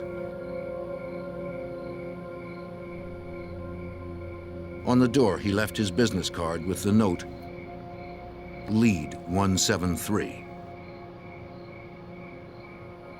Investigators watched Greenham's response to the card. He knew what the note meant. The authorities considered him a lead. Greenham became distraught. He sped away from his apartment, calling Tim Ring on his cell phone.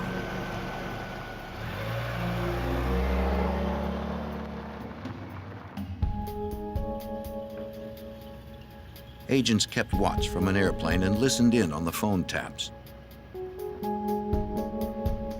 Tim, man, listen. Greenham drove out into the desert before stopping. Business card in my door. Look, man, they ain't got nothing on you. Don't worry about it. Ring tried to calm Greenham down, promising that the authorities had nothing on them. Everything's, don't worry about it. But Greenham said he was scared. can't do this anymore. He even threatened to commit suicide. Finally, Ring talked Greenham down, convincing him the authorities were not onto them. But if I see one more cop, Greenham said that if another cop contacted him, he was going to bury the money. It seemed a direct reference to the crime.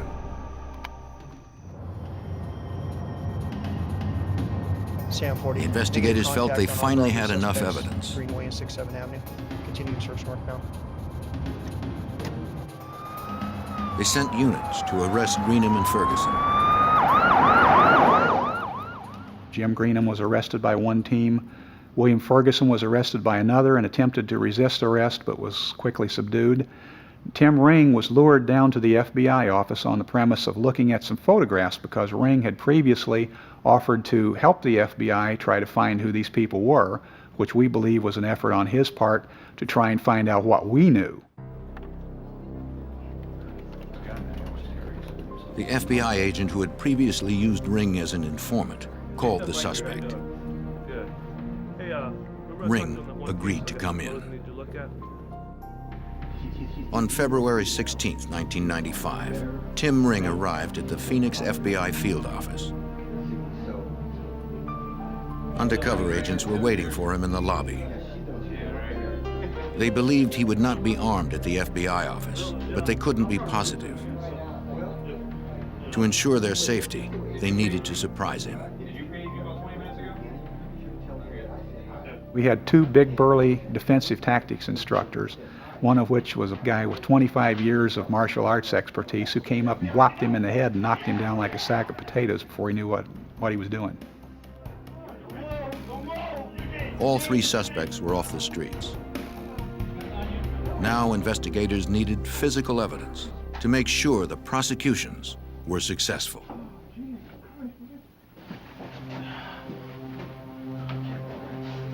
On February 16, 1995, after arresting 3 men for an armored car robbery and murder, FBI agents and Glendale, Arizona detectives searched the suspects' residences.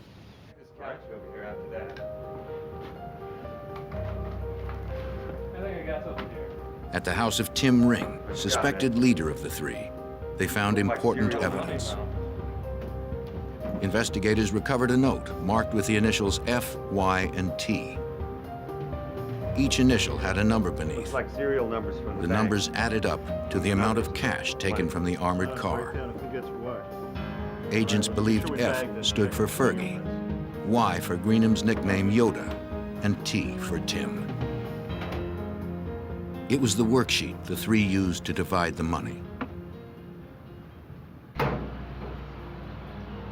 In the garage, investigators found a red pickup truck that resembled the vehicle seen by witness Edward Morgan in Sun City.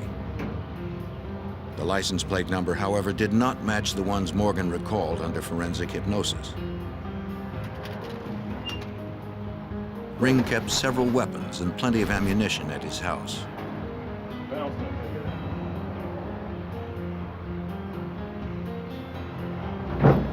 In a duffel bag, agents also recovered $270,000 in cash. Another $64,000 was found at Ferguson's house. We need to count all of it. Nearly $600,000 in cash had been stolen. Noting the money spent by the suspects, investigators found that about $100,000 was unaccounted for. The case against the 3 suspects seemed solid. FBI Special Agent Ron Myers hoped the evidence might get one of them to roll. We finally got first-hand information about this crime when Jim Greenham decided to cooperate. Jim Greenham was the only one of the 3 of them that showed any remorse about what they had done, about how they had killed this driver. Jim decided to cooperate. He told us what happened. He told us all the parts that these individuals played in the robbery. Greenham met with the investigators and explained that the planning started in the fall of 1994. First and I just watched. Tim Ring had the idea to hit an armored car. I wasn't crazy about the fact that he was going to kill him. What were you planning to do? So they began to case Wells Fargo vehicles.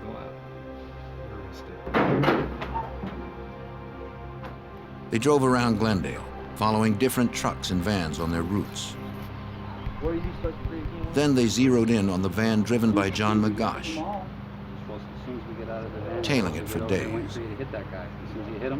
They managed to observe this one particular armored car making several stops, and they noticed that every time the messenger would get out to make a delivery, the driver would open the door about 8 inches to smoke and blow the smoke out the side of the door.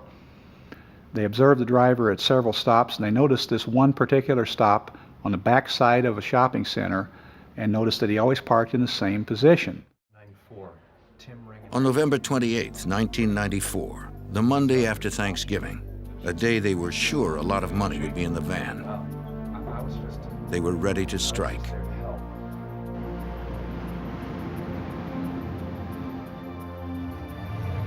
James Greenham and William Ferguson waited unnoticed by the store.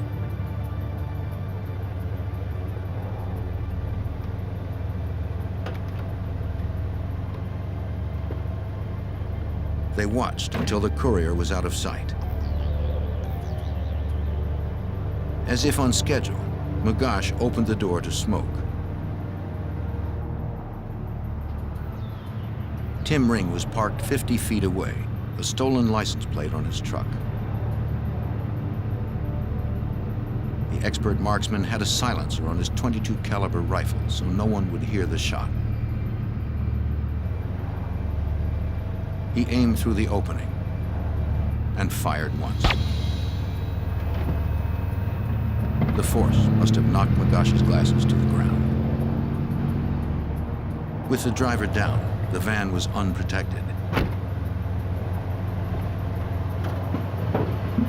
No one noticed the vehicle speed away.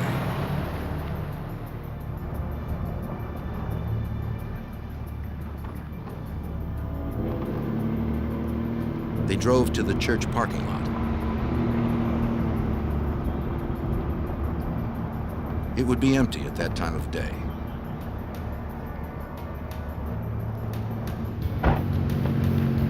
They transferred the money and checks to the pickup. They knew authorities would be searching for the van.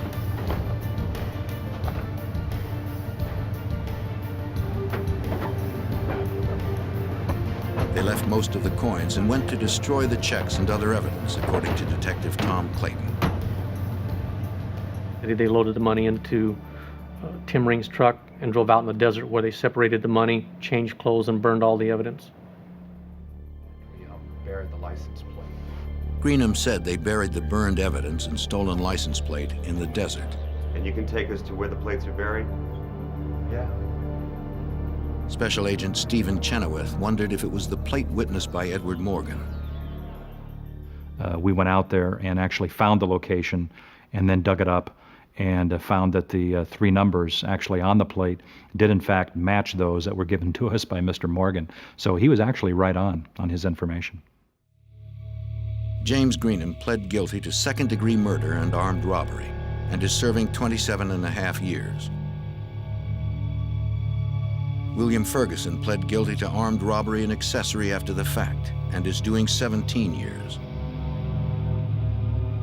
On December 6, 1996, Tim Ring was found guilty of first-degree murder, conspiracy, and burglary. Anytime that you have somebody actually assassinate a driver like this, it's a very heinous crime, and you certainly want to expend all of your resources in an effort to identify the people involved and put them behind bars. For his crimes, Ring received the death penalty. He currently awaits execution at the Arizona State Prison in Florence. Just do it. Just do it. All right, hands up! Hands up! Get that money up. A series of crimes in a small farming community left people reeling in shock and fear. As the hunt for the suspects expanded, they turned to the FBI for help. They traveled over 1,000 miles to find the deadly perpetrators before more innocent victims crossed their path.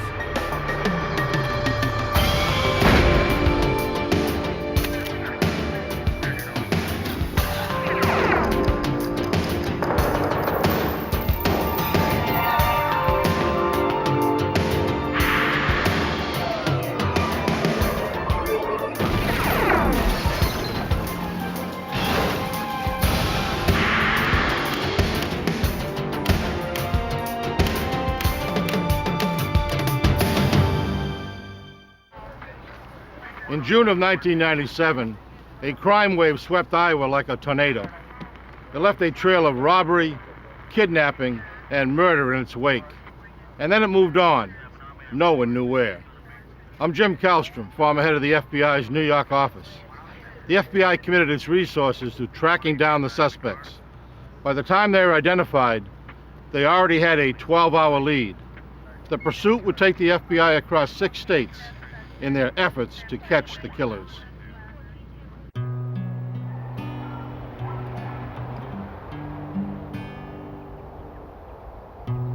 June 11th, 1997, south central Iowa. The farming region, rich with crops and livestock, began to stir as dawn became morning. Most farmhands had arrived hours earlier to begin their chores. But one who never missed a shift without calling had failed to show that day. Her boss, a nearby farmer, became worried when he called and got no answer. Since she lived alone, he went to check on her.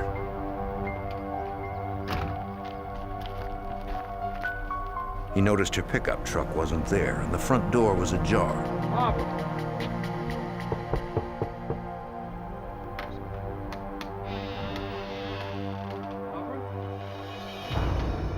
Inside, he found the lifeless body of his farmhand, Barbara Garber. Barbara.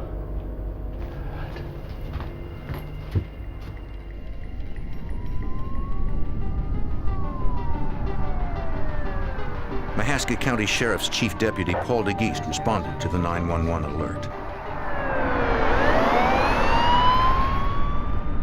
In 20 years of law enforcement, I've been involved with about 5 or 6 homicides. So it's not something that happens a whole lot in Oskaloosa, Iowa, or Mahaska County. When we went into the living room, we observed Barb Garber's body. She was sitting upright, fully clothed in a chair. She was leaning over to the left side, and there was blood coming from her head. The sheriff called specialists from the Iowa Division of Criminal Investigation to process the scene. The middle-aged woman had been shot 4 times at close range while she sat in the chair. Technicians recovered .22 caliber shell casings close to the victim. At her feet, they found her half-eaten breakfast. The absence of defensive wounds on the body indicated the farmhand had put up no struggle, according to Iowa Special Agent Michael Barrier. The house did not appear to have any forced entry. It looked like someone had just entered the house, either been let in or had gotten in without having to break in. The residence had a lived-in look but was not ransacked, and there was nothing obviously taken from the residence other than her vehicle was missing from the driveway. Green pickup truck. The farmer described the victim's vehicle as a late-model dark green pickup truck. And that was her personal truck? Yes. Detectives issued a be on the lookout for the missing truck to all law enforcement in the area. Vehicle, a station wagon. As you were coming down this road? Yeah, coming along this road here. Investigators spoke to her closest neighbor, who lived a quarter-mile down the road. She had noticed something earlier that day when she was on her way to work in the pre-dawn hours. All the way down there. She saw an unfamiliar blue hatchback or station wagon backing out of Mrs. Garber's driveway. But she didn't see who was inside, and she didn't get the license plate.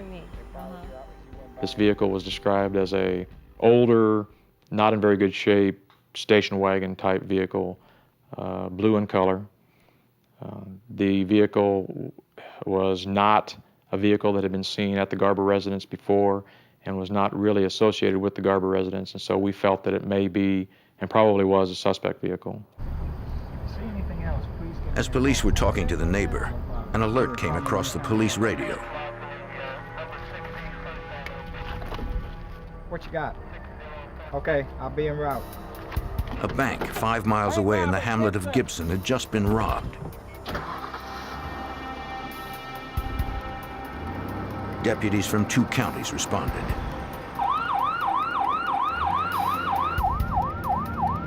Because deposits are insured by the federal government, the FBI was called in. Yes. The closest field office was 77 miles away in Cedar Rapids. 2 males, armed. Okay. All right, we'll be heading right there. Larry, we got a bank robbery in Gibson. Okay. All right. FBI Special Agent Scott French was assigned the 2 case. males. What are they armed with? All right, bye.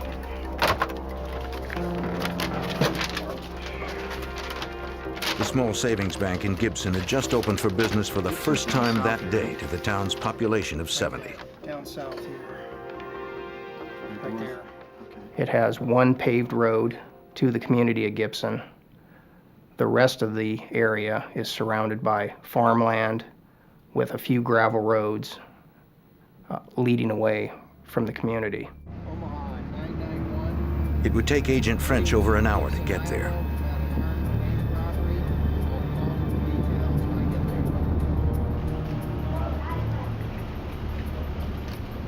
Sheriff's deputies arrived first to secure the crime scene and take witness statements.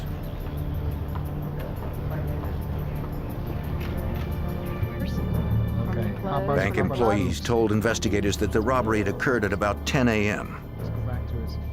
Right. They had no customers at the time, and there was no guard on duty. Only a teller and the manager were inside when the robbery took place. All right, get your hands up! Hands Two up! armed robbers wearing dark ski masks, gloves, and brown coveralls burst into the bank.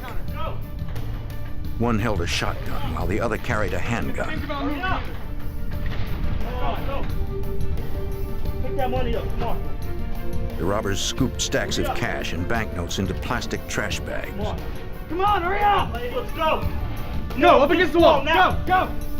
They had gotten away with $65,000 in cash. Moving!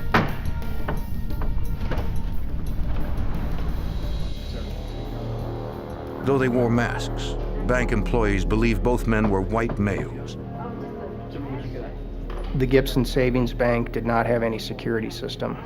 That is, no video cameras, no film to have recorded the robbery. This makes it difficult for investigators to have some evidence other than witness statements. Investigators found only one person who had seen anything, a 10-year-old girl.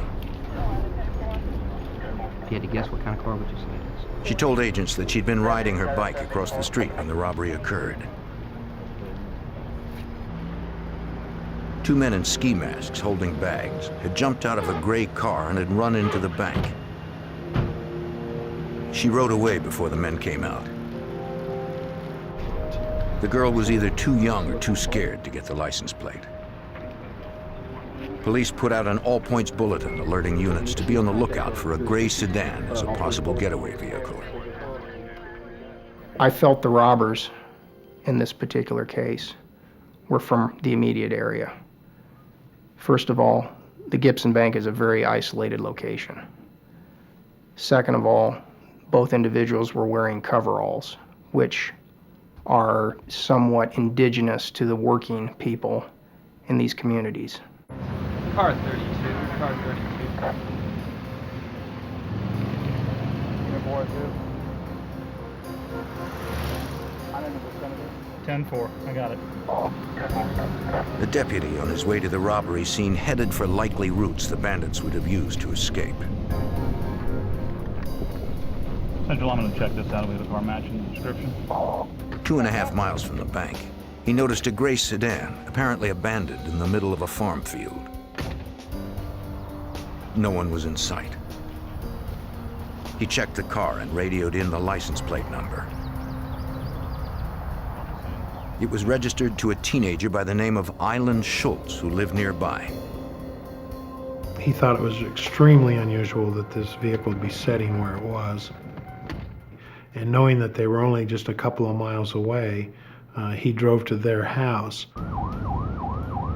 Iowa communities are tight-knit, and the officer happened to know the Schultz family. At the teenager's home, he got no response. The deputy found the front door unlocked. Island?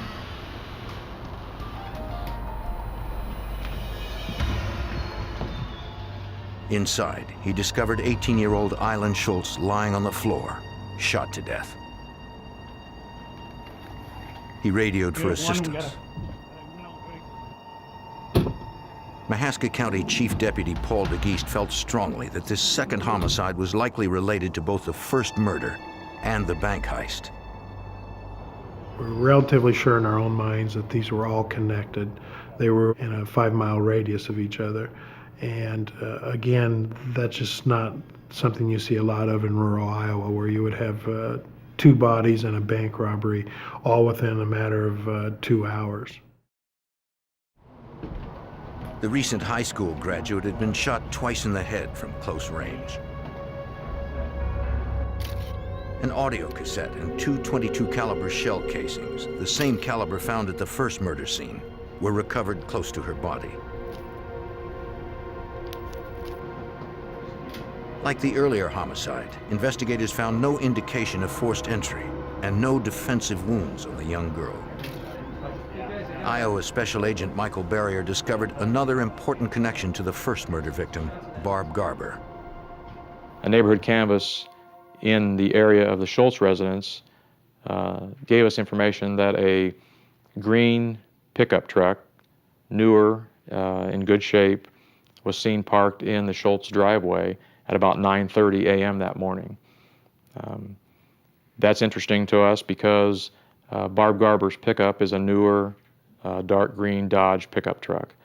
And so we believe that after her truck was stolen from her residence, that it ended up at the Schultz residence. And that tied the 2 homicides together. Both bodies were sent to the county medical examiner for autopsy. Analysis of the bullets confirmed what investigators had suspected. Each victim had been killed with the same weapon, a .22 caliber semi-automatic pistol. The FBI and local investigators assembled a command center in the Mahaska County Sheriff's Office. They set up a hotline and contacted the media with a description of the farmhand's late model dark green pickup truck. We occupied a large debriefing room, which acted as a command post. We began to collate leads that were coming in from all parts of the community. There was also significant media attention at this point, which increased the volume of phone calls that were coming in. Deputies chased down dozens of leads. One was from a teenager who had seen a green truck that fit the description of the farmhand's pickup. He was in the town of Oskaloosa in the late morning when he noticed the truck drive past with 2 men inside. The witness didn't see their faces and he didn't get the license plate. It wasn't much to go on since that particular truck was so common in the area. We received dozens upon dozens of sightings, most of which turned out to be absolutely nothing. It was just a green 1997 pickup. And everybody that was driving one at some point in time that day in the Mahaska County area was stopped. Everyone except the driver of the murder victim's truck. Investigators fanned out to search the various small towns in Mahaska County for more promising witnesses. They found one who said he noticed something at around 10:30 or 11 on the morning of the crime spree. He saw a dark green pickup truck near the town of Oskaloosa. The witness identified the driver as a local man whom he'd never seen in that truck before. He claimed there was a passenger inside, but the truck pulled away before he could see who it was. The individual who reported it recognized the driver of that truck as being Jamie McMahon, a person that he knew, and knew well enough to have recognized him and was positive that it was Jamie McMahon. He also said that there was a second individual in the truck, but he could not get a close enough look to tell whether it was even a man or a woman, just that there was a second person in the truck. Hey guys, what I want to do is, Don, I want you to take background on Jamie. At the end of the first day, investigators now had the name and face of a possible suspect in the 2 killings and bank robbery. 22-year-old local Jamie McMahon. Agents and detectives hoped they could catch up with him and his unidentified accomplice before any more lives were lost. On June 12, 1997, the day after 2 Iowa residents were killed and a bank was robbed, the FBI and local authorities had the name of a possible suspect, 22-year-old Jamie McMahon. McMahon was last seen driving a green pickup that fit the description of the missing vehicle owned by one of the murdered women. Investigators believe that an unidentified passenger traveling with him may be an accomplice. Special Agent Michael Barrier of the Iowa Department of Criminal Investigation learned that Jamie McMahon's last known address was at his parents' home in Oskaloosa, Iowa. His parents were concerned to hear from Agent Barrier because they hadn't seen their son since the crimes had occurred. When we spoke to friends and family about Jamie McMahon, we found that he had been a good kid, hard worker, but that in the past few months prior to these crimes, his personality had changed somewhat, that he began to lose weight, that he had stopped working, and that it just appeared that he was having problems. You mind if I ask Investigators arrived at McMahon's home to search the house and find out more from his parents. This won't take long. We provide help.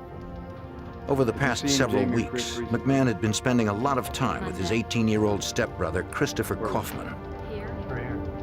Kaufman lived close by, but the two had different sets of friends and normally didn't see each other much. Lately, they'd been inseparable. Now, both were missing. These are good.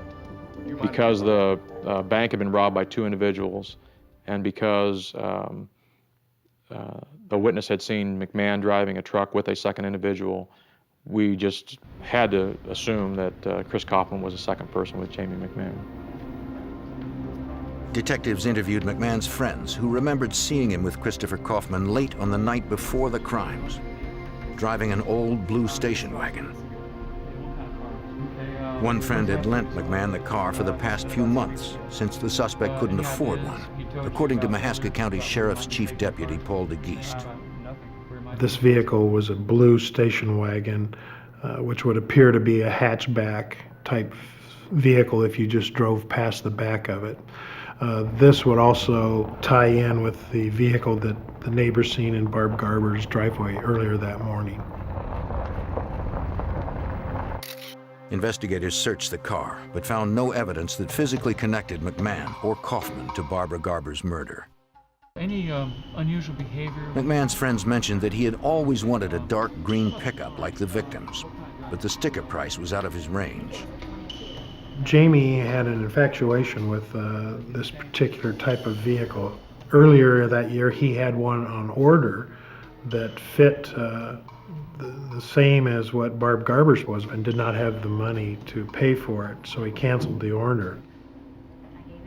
His friends added that the day before the murder, McMahon had stopped by with Kaufman to borrow something else.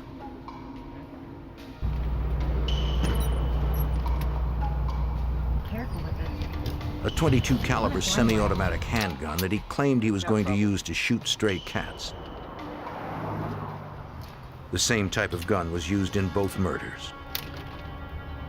Card. Investigators asked his friends to call immediately if the suspect contacted them for any reason.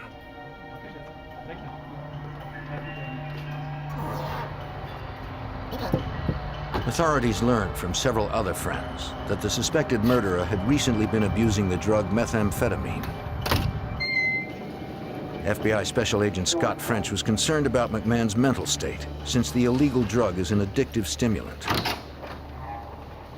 Abusers of methamphetamine suffer a variety of side effects, one of which is they can be awake for several days. Second is they have loss of appetite. But of a greater concern to law enforcement is they have significantly clouded judgment. They become increasingly paranoid, and they may be easily agitated. a widespread manhunt was launched for the stepbrothers in the dark green pickup truck that was still missing. 5:30, the neighborhood canvas revealed that a small blue car was seen at the Garber residence. Agents and police also notified additional law enforcement agencies and media outlets throughout the Midwest. Warrants for murder and unlawful flight to avoid prosecution were issued for McMahon and Kaufman. Initially, we felt that they had left the state, and we could only speculate as to where. Most of investigators there felt very strongly that they were probably headed for Mexico. Investigators revisited the homes of the pair's friends and family, figuring they would try to contact them. We're going to put a recording device into the phone. McMahon's ex-girlfriend gave the FBI permission to install a phone tap and recorder. Did he? Okay. Figure out where he's at and what's If going on. McMahon called, Okay. agents would be ready to trace his location. As the manhunt for McMahon and Kaufman continued, a call came into the task force office. Two sets of local parents reported that their teenage daughters were missing. The high school girls, 16 and 17, had not been home since the previous evening. They were best friends and were always together. With two killers on the loose, the parents feared for the girls' lives. Investigators discovered that McMahon and Kaufman had been partying with several girls at a motel in Oskaloosa the night before the crime spree. Okay, thanks.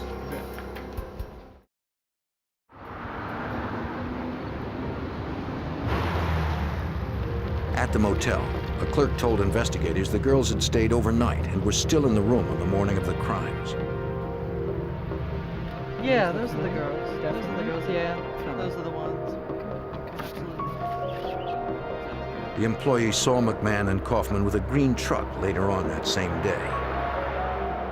She said the two girls left with the stepbrothers. Yeah. Investigators issued another nationwide bulletin that the fugitives McMahon and Kaufman were last seen in Iowa traveling with two teenage girls. We were concerned for the safety of the girls. I believed at the time that if Jamie McMahon was willing to kill someone he knew, that the girls may be in danger. Investigators responded to a promising tip that came into the hotline. McMahon and Kaufman had been spotted at a trailer several miles away from their family home. Investigators had no way of knowing if they were still armed, high on methamphetamine, or if the teenage girls were still with them. Not wanting to take any chances and not knowing their mental state, we had the FBI SWAT team come in. Basically, we surrounded the cabin and came in from several different directions. Heavily armed agents hoped for the best, but were prepared for the worst. Officers yelled for McMahon and Kaufman to come out. There was no reply. The police team stormed in, ready to use deadly force.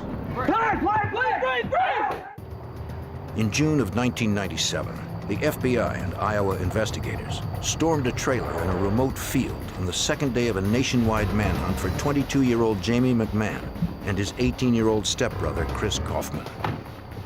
The pair were suspected in 2 murders and robbing $65,000 from a bank. 2 missing teenage girls were believed to be with them.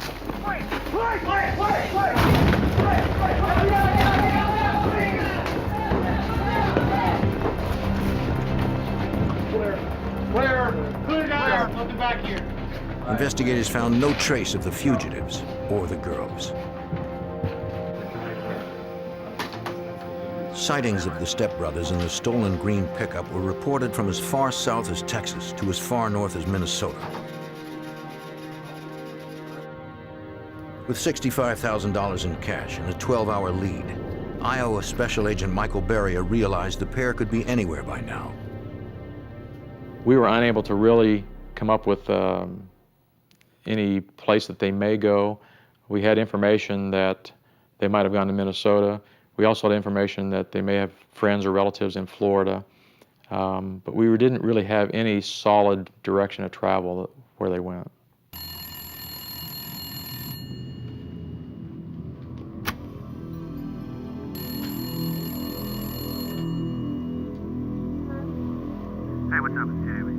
After 7 days of searching, the FBI got the call they'd been hoping for. Yeah, they're looking all over the place for you. Agents were ready with a phone tap when Jamie McMahon called his ex-girlfriend. During the call, McMahon asked if authorities had any idea who killed Mrs. Garber and Island Schultz. He was fishing for information. He was trying to see what we knew and whether we even knew that they were suspects in the case. And she just told him, you know, what did you do and why are they looking for you? And he became aware quite quickly that he was a suspect and that we did know that they were involved. And he hung up.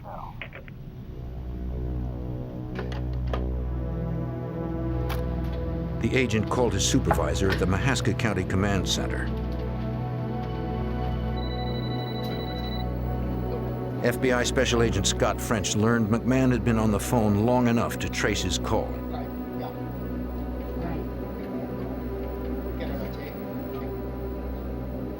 After we received the phone call from McMahon, I began the process of trying to track down the number from where he called. At some point, we reached a snag with a phone company outside the area, wherein they could not determine or provide the number until the following day. Agents learned that the suspected killer had called from a hotel in Kissimmee, Florida. The employee recognized photos of the two fugitives and confirmed the two teenage girls were with them. Are they in this hotel? Are they registered here? Are they in the hotel at this time? Please check. No, they checked out. But they had all just left. When did they leave? What's up? The phone company's delay had given McMahon and Kaufman just enough time to stay ahead of law enforcement.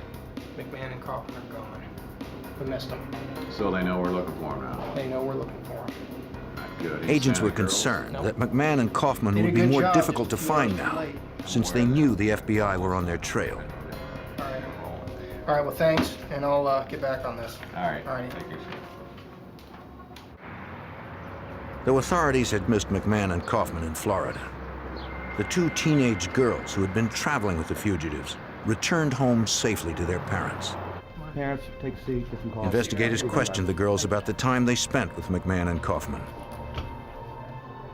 The teenagers confirmed that they had stayed with the young men at the Oskaloosa Motel on the night prior to the crimes. The next morning, McMahon and Kaufman came by in a green pickup with a lot of cash. McMahon, the eldest of the group at 22, offered them a free trip to Florida. The impressionable teenage girls agreed to go with the stepbrothers and didn't ask a lot of questions. The girls told us that they weren't aware that there'd been a homicide, and they weren't really aware that there'd been a bank robbery as such, but they were aware that something had happened to allow McMahon and Kaufman to have so much money. The girls told investigators that on their way out of town, they stopped by the Des Moines River. One of the stepbrothers threw a duffel bag into the water, but he never told them what was inside. After that, the four of them drove south toward Florida. For the first week of this trip with McMahon and Kaufman, the girls treated it like it was a vacation. They were having a good time. They were eating out. They were going to amusement parks. One of their first stops was in Branson, Missouri. There, the four entertained themselves on carnival rides. The girls said they took photos along the way. They had with them a couple of Instamatic cameras, and we took those cameras and had the film developed, and we had photographs of McMahon and Kaufman, and one picture in particular is of Chris Kaufman sitting in Barb Garber's pickup truck. After their trip to Disney World, the girls said that McMahon and Kaufman finally confessed to them about the murders and the bank robbery. Kaufman had dyed his hair blonde to disguise himself. High on methamphetamine, The armed men also told the girls they wouldn't mind killing them as well. I don't want to go with The girls were frightened and told the fugitives they wanted to return home. please. I want to go home. All right, look, here. McMahon gave them money for a taxi and train fare Should be back enough to here to get y'all Iowa. back home.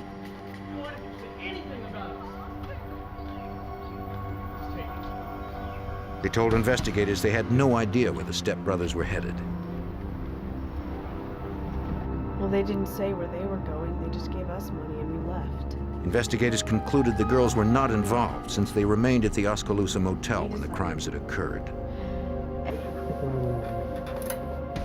They released the teenagers into their parents' custody without filing charges.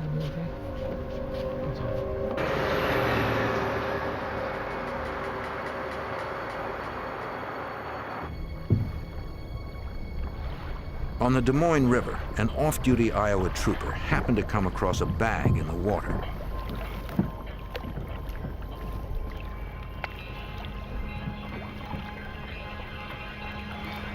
He opened it to find a pair of black ski masks and brown coveralls.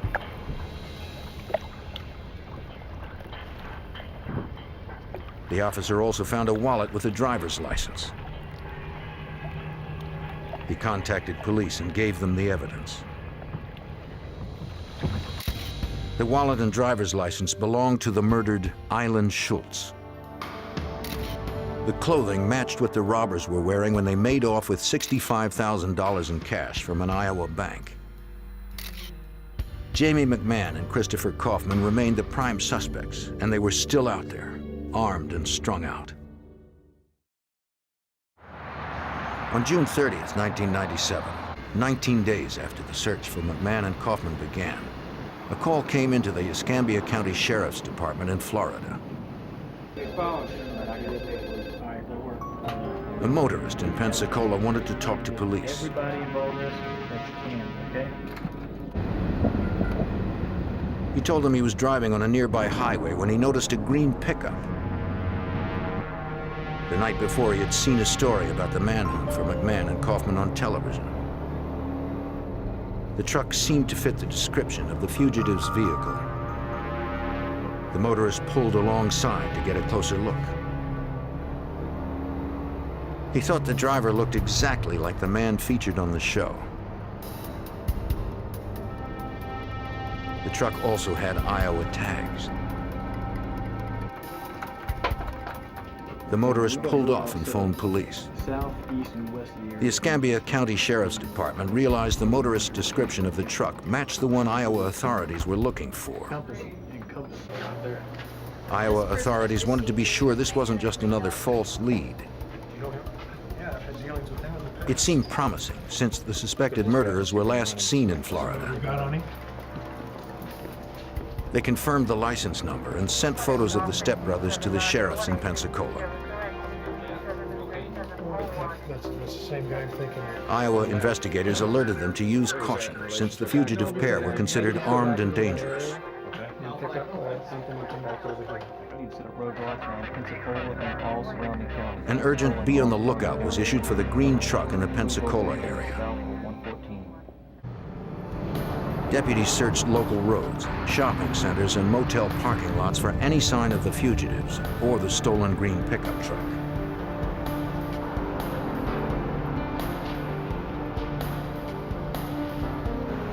In the parking lot of a local motel, 2 officers spotted a green pickup truck. Motel residents usually park close to their room entrance, but this vehicle was obscured near the back behind a fence. Its Iowa license plate and description checked out.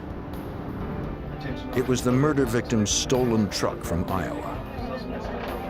Authorities had no time to lose if they hoped to bring in the fugitives before they eluded them once again. At a Pensacola, Florida motel, authorities had finally located the stolen pickup truck driven by Jamie McMahon and Christopher Kaufman, stepbrothers suspected of 2 murders and a bank robbery in Iowa. Escambia County deputies needed to confirm if the armed fugitives were staying there. I didn't know if you'd seen these gentlemen today. People, man. Yes. The motel clerk recognized the photos of McMahon and Kaufman, but she added that there was a 3rd man in their room. She gave deputies the room number. Possibly a hostage situation. Police told her the motel had to be evacuated. Yes, no problem. Okay, I'll go with you. Fearing that the stepbrothers had possibly taken a hostage, deputies called in a hostage negotiating team. We know they've killed 2 already. Escambia County Sheriff Sergeant Jerry Cox was in charge. We want to establish a command post in this area. That's where we're going. We knew they were armed. We knew that they were murder suspects. We knew they were bank robbers. They were seriously violent criminal individuals. So we got the call out. Our SWAT team and crisis negotiators got the call out, and we responded to the motel. The motel was evacuated.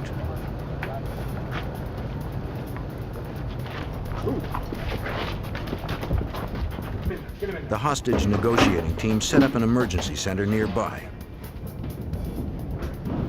SWAT teams took up positions near McMahon and Kaufman's room.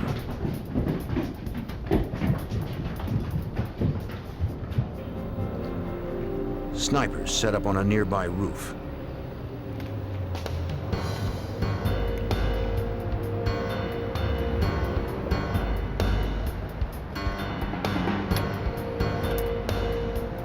No one knew the situation with the third man or his relationship with the stepbrothers.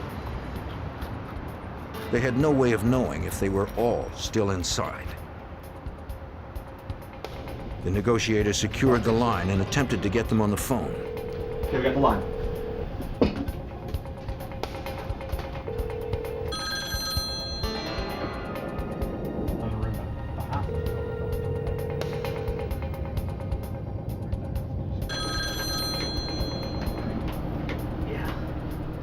From the man's tone of voice, the negotiator believed he was likely a hostage.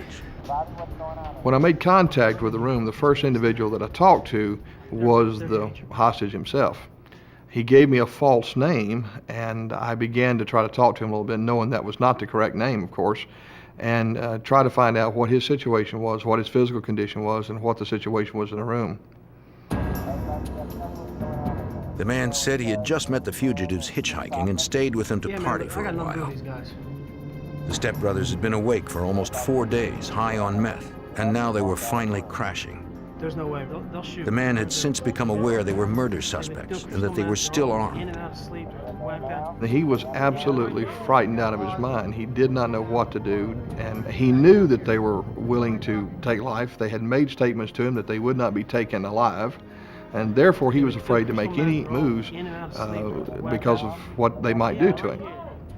Bobby? The negotiator tried to convince him to leave the room, There's 2 other guys. that the rescue team would be at the door when he emerged. While the man considered what to do, McMahon woke up. Meth all night. Well, yeah, one of them's getting up. But they're, it's the cops, man. You guys gotta let me out of here. What? One of my major concerns was the fact that they were known drug users and had been partying for a number of days. When people are under the influence of drugs or alcohol, when it comes to negotiations, one of the things you have to be aware of is how those chemicals can alter a person's personality and alter their reactions. They might be extremely aggressive.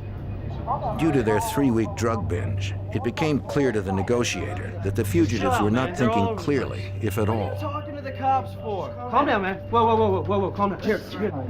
His first concern was to get the third man out safely without more bloodshed. Authorities were all too aware that the situation could turn violent quickly. Paramount in my mind was the fact that if they killed 2 already, and both those murders, based on my information, were cold-blooded, calculated murders with no thought given whatsoever to the consequences, that they could easily do that again. Hold on. Let's shoot everybody. Calm down. Just sit down. Calm down, man. Just hold on. No, man. Put that away. Put that away, man. Who is this? Chill. Calm down, man. Just hold on. Sharpshooters stood at the ready. The negotiator tried to convince them to let the man out of the room before someone else was killed. Shouldn't have done that, man. What, man? What do you want? He's not us. There's no. I'm out. No way, man. You just gonna walk out? There's no way. All right, fine. You don't mean that crap to us. Let the hostage go. Man, Chris, let him go, man. After 2 hours, the armed men finally allowed him to leave unharmed. hands. Put your hands on top of your head. Come towards me. Come towards me. Come towards me.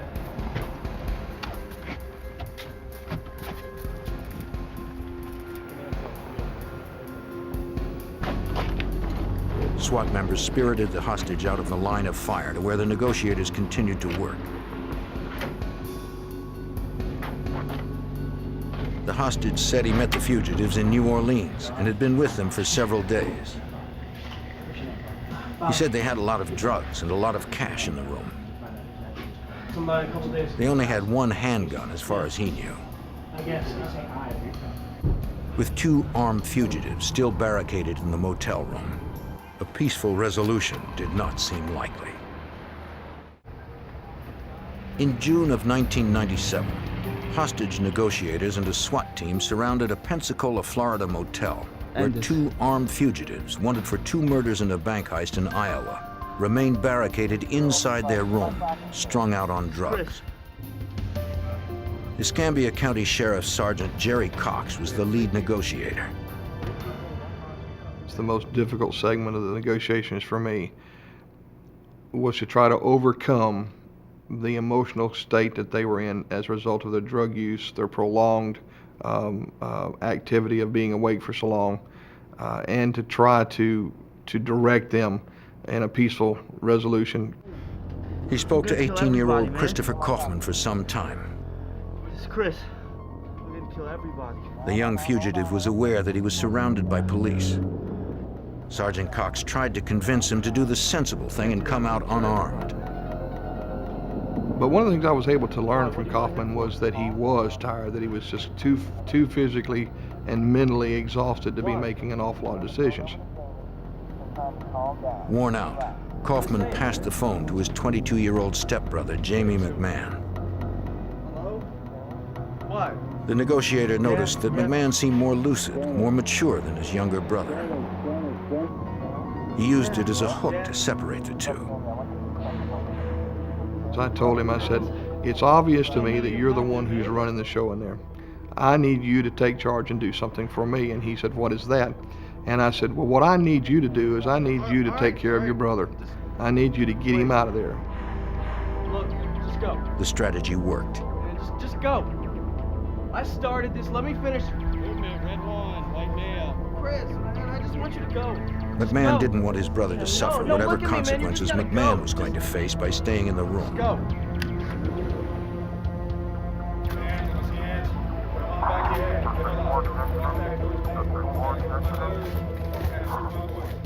SWAT members secured Christopher Kaufman. Now, only his stepbrother remained. McMahon teetered between indecision and despair. He knew his options were limited. The 22-year-old began to weigh life in prison versus suicide. I heard what was sounded to me like a weapon being charged.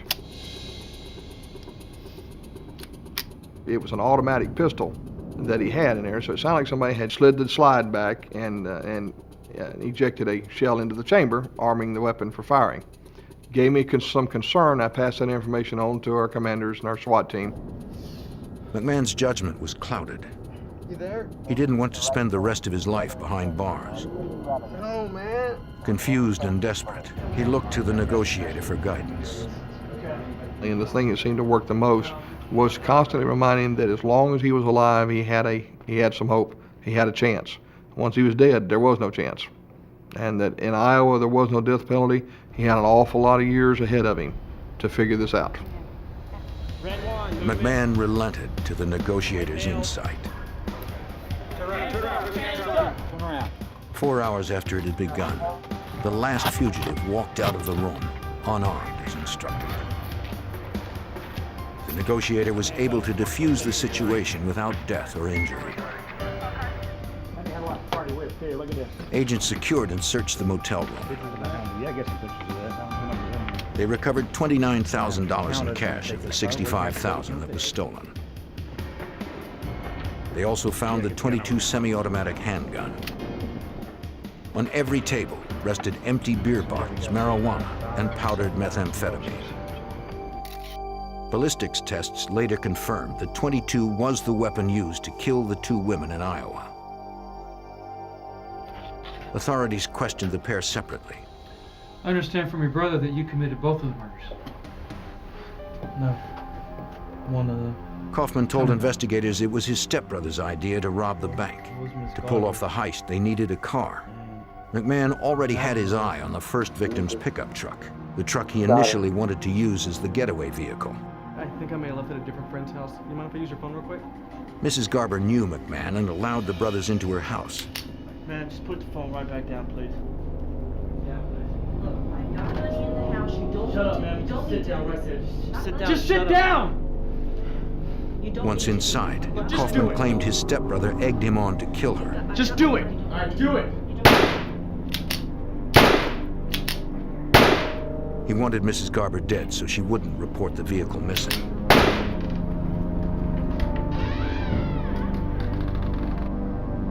Kaufman said he shot Barbara Garber twice, then again to make sure she was dead.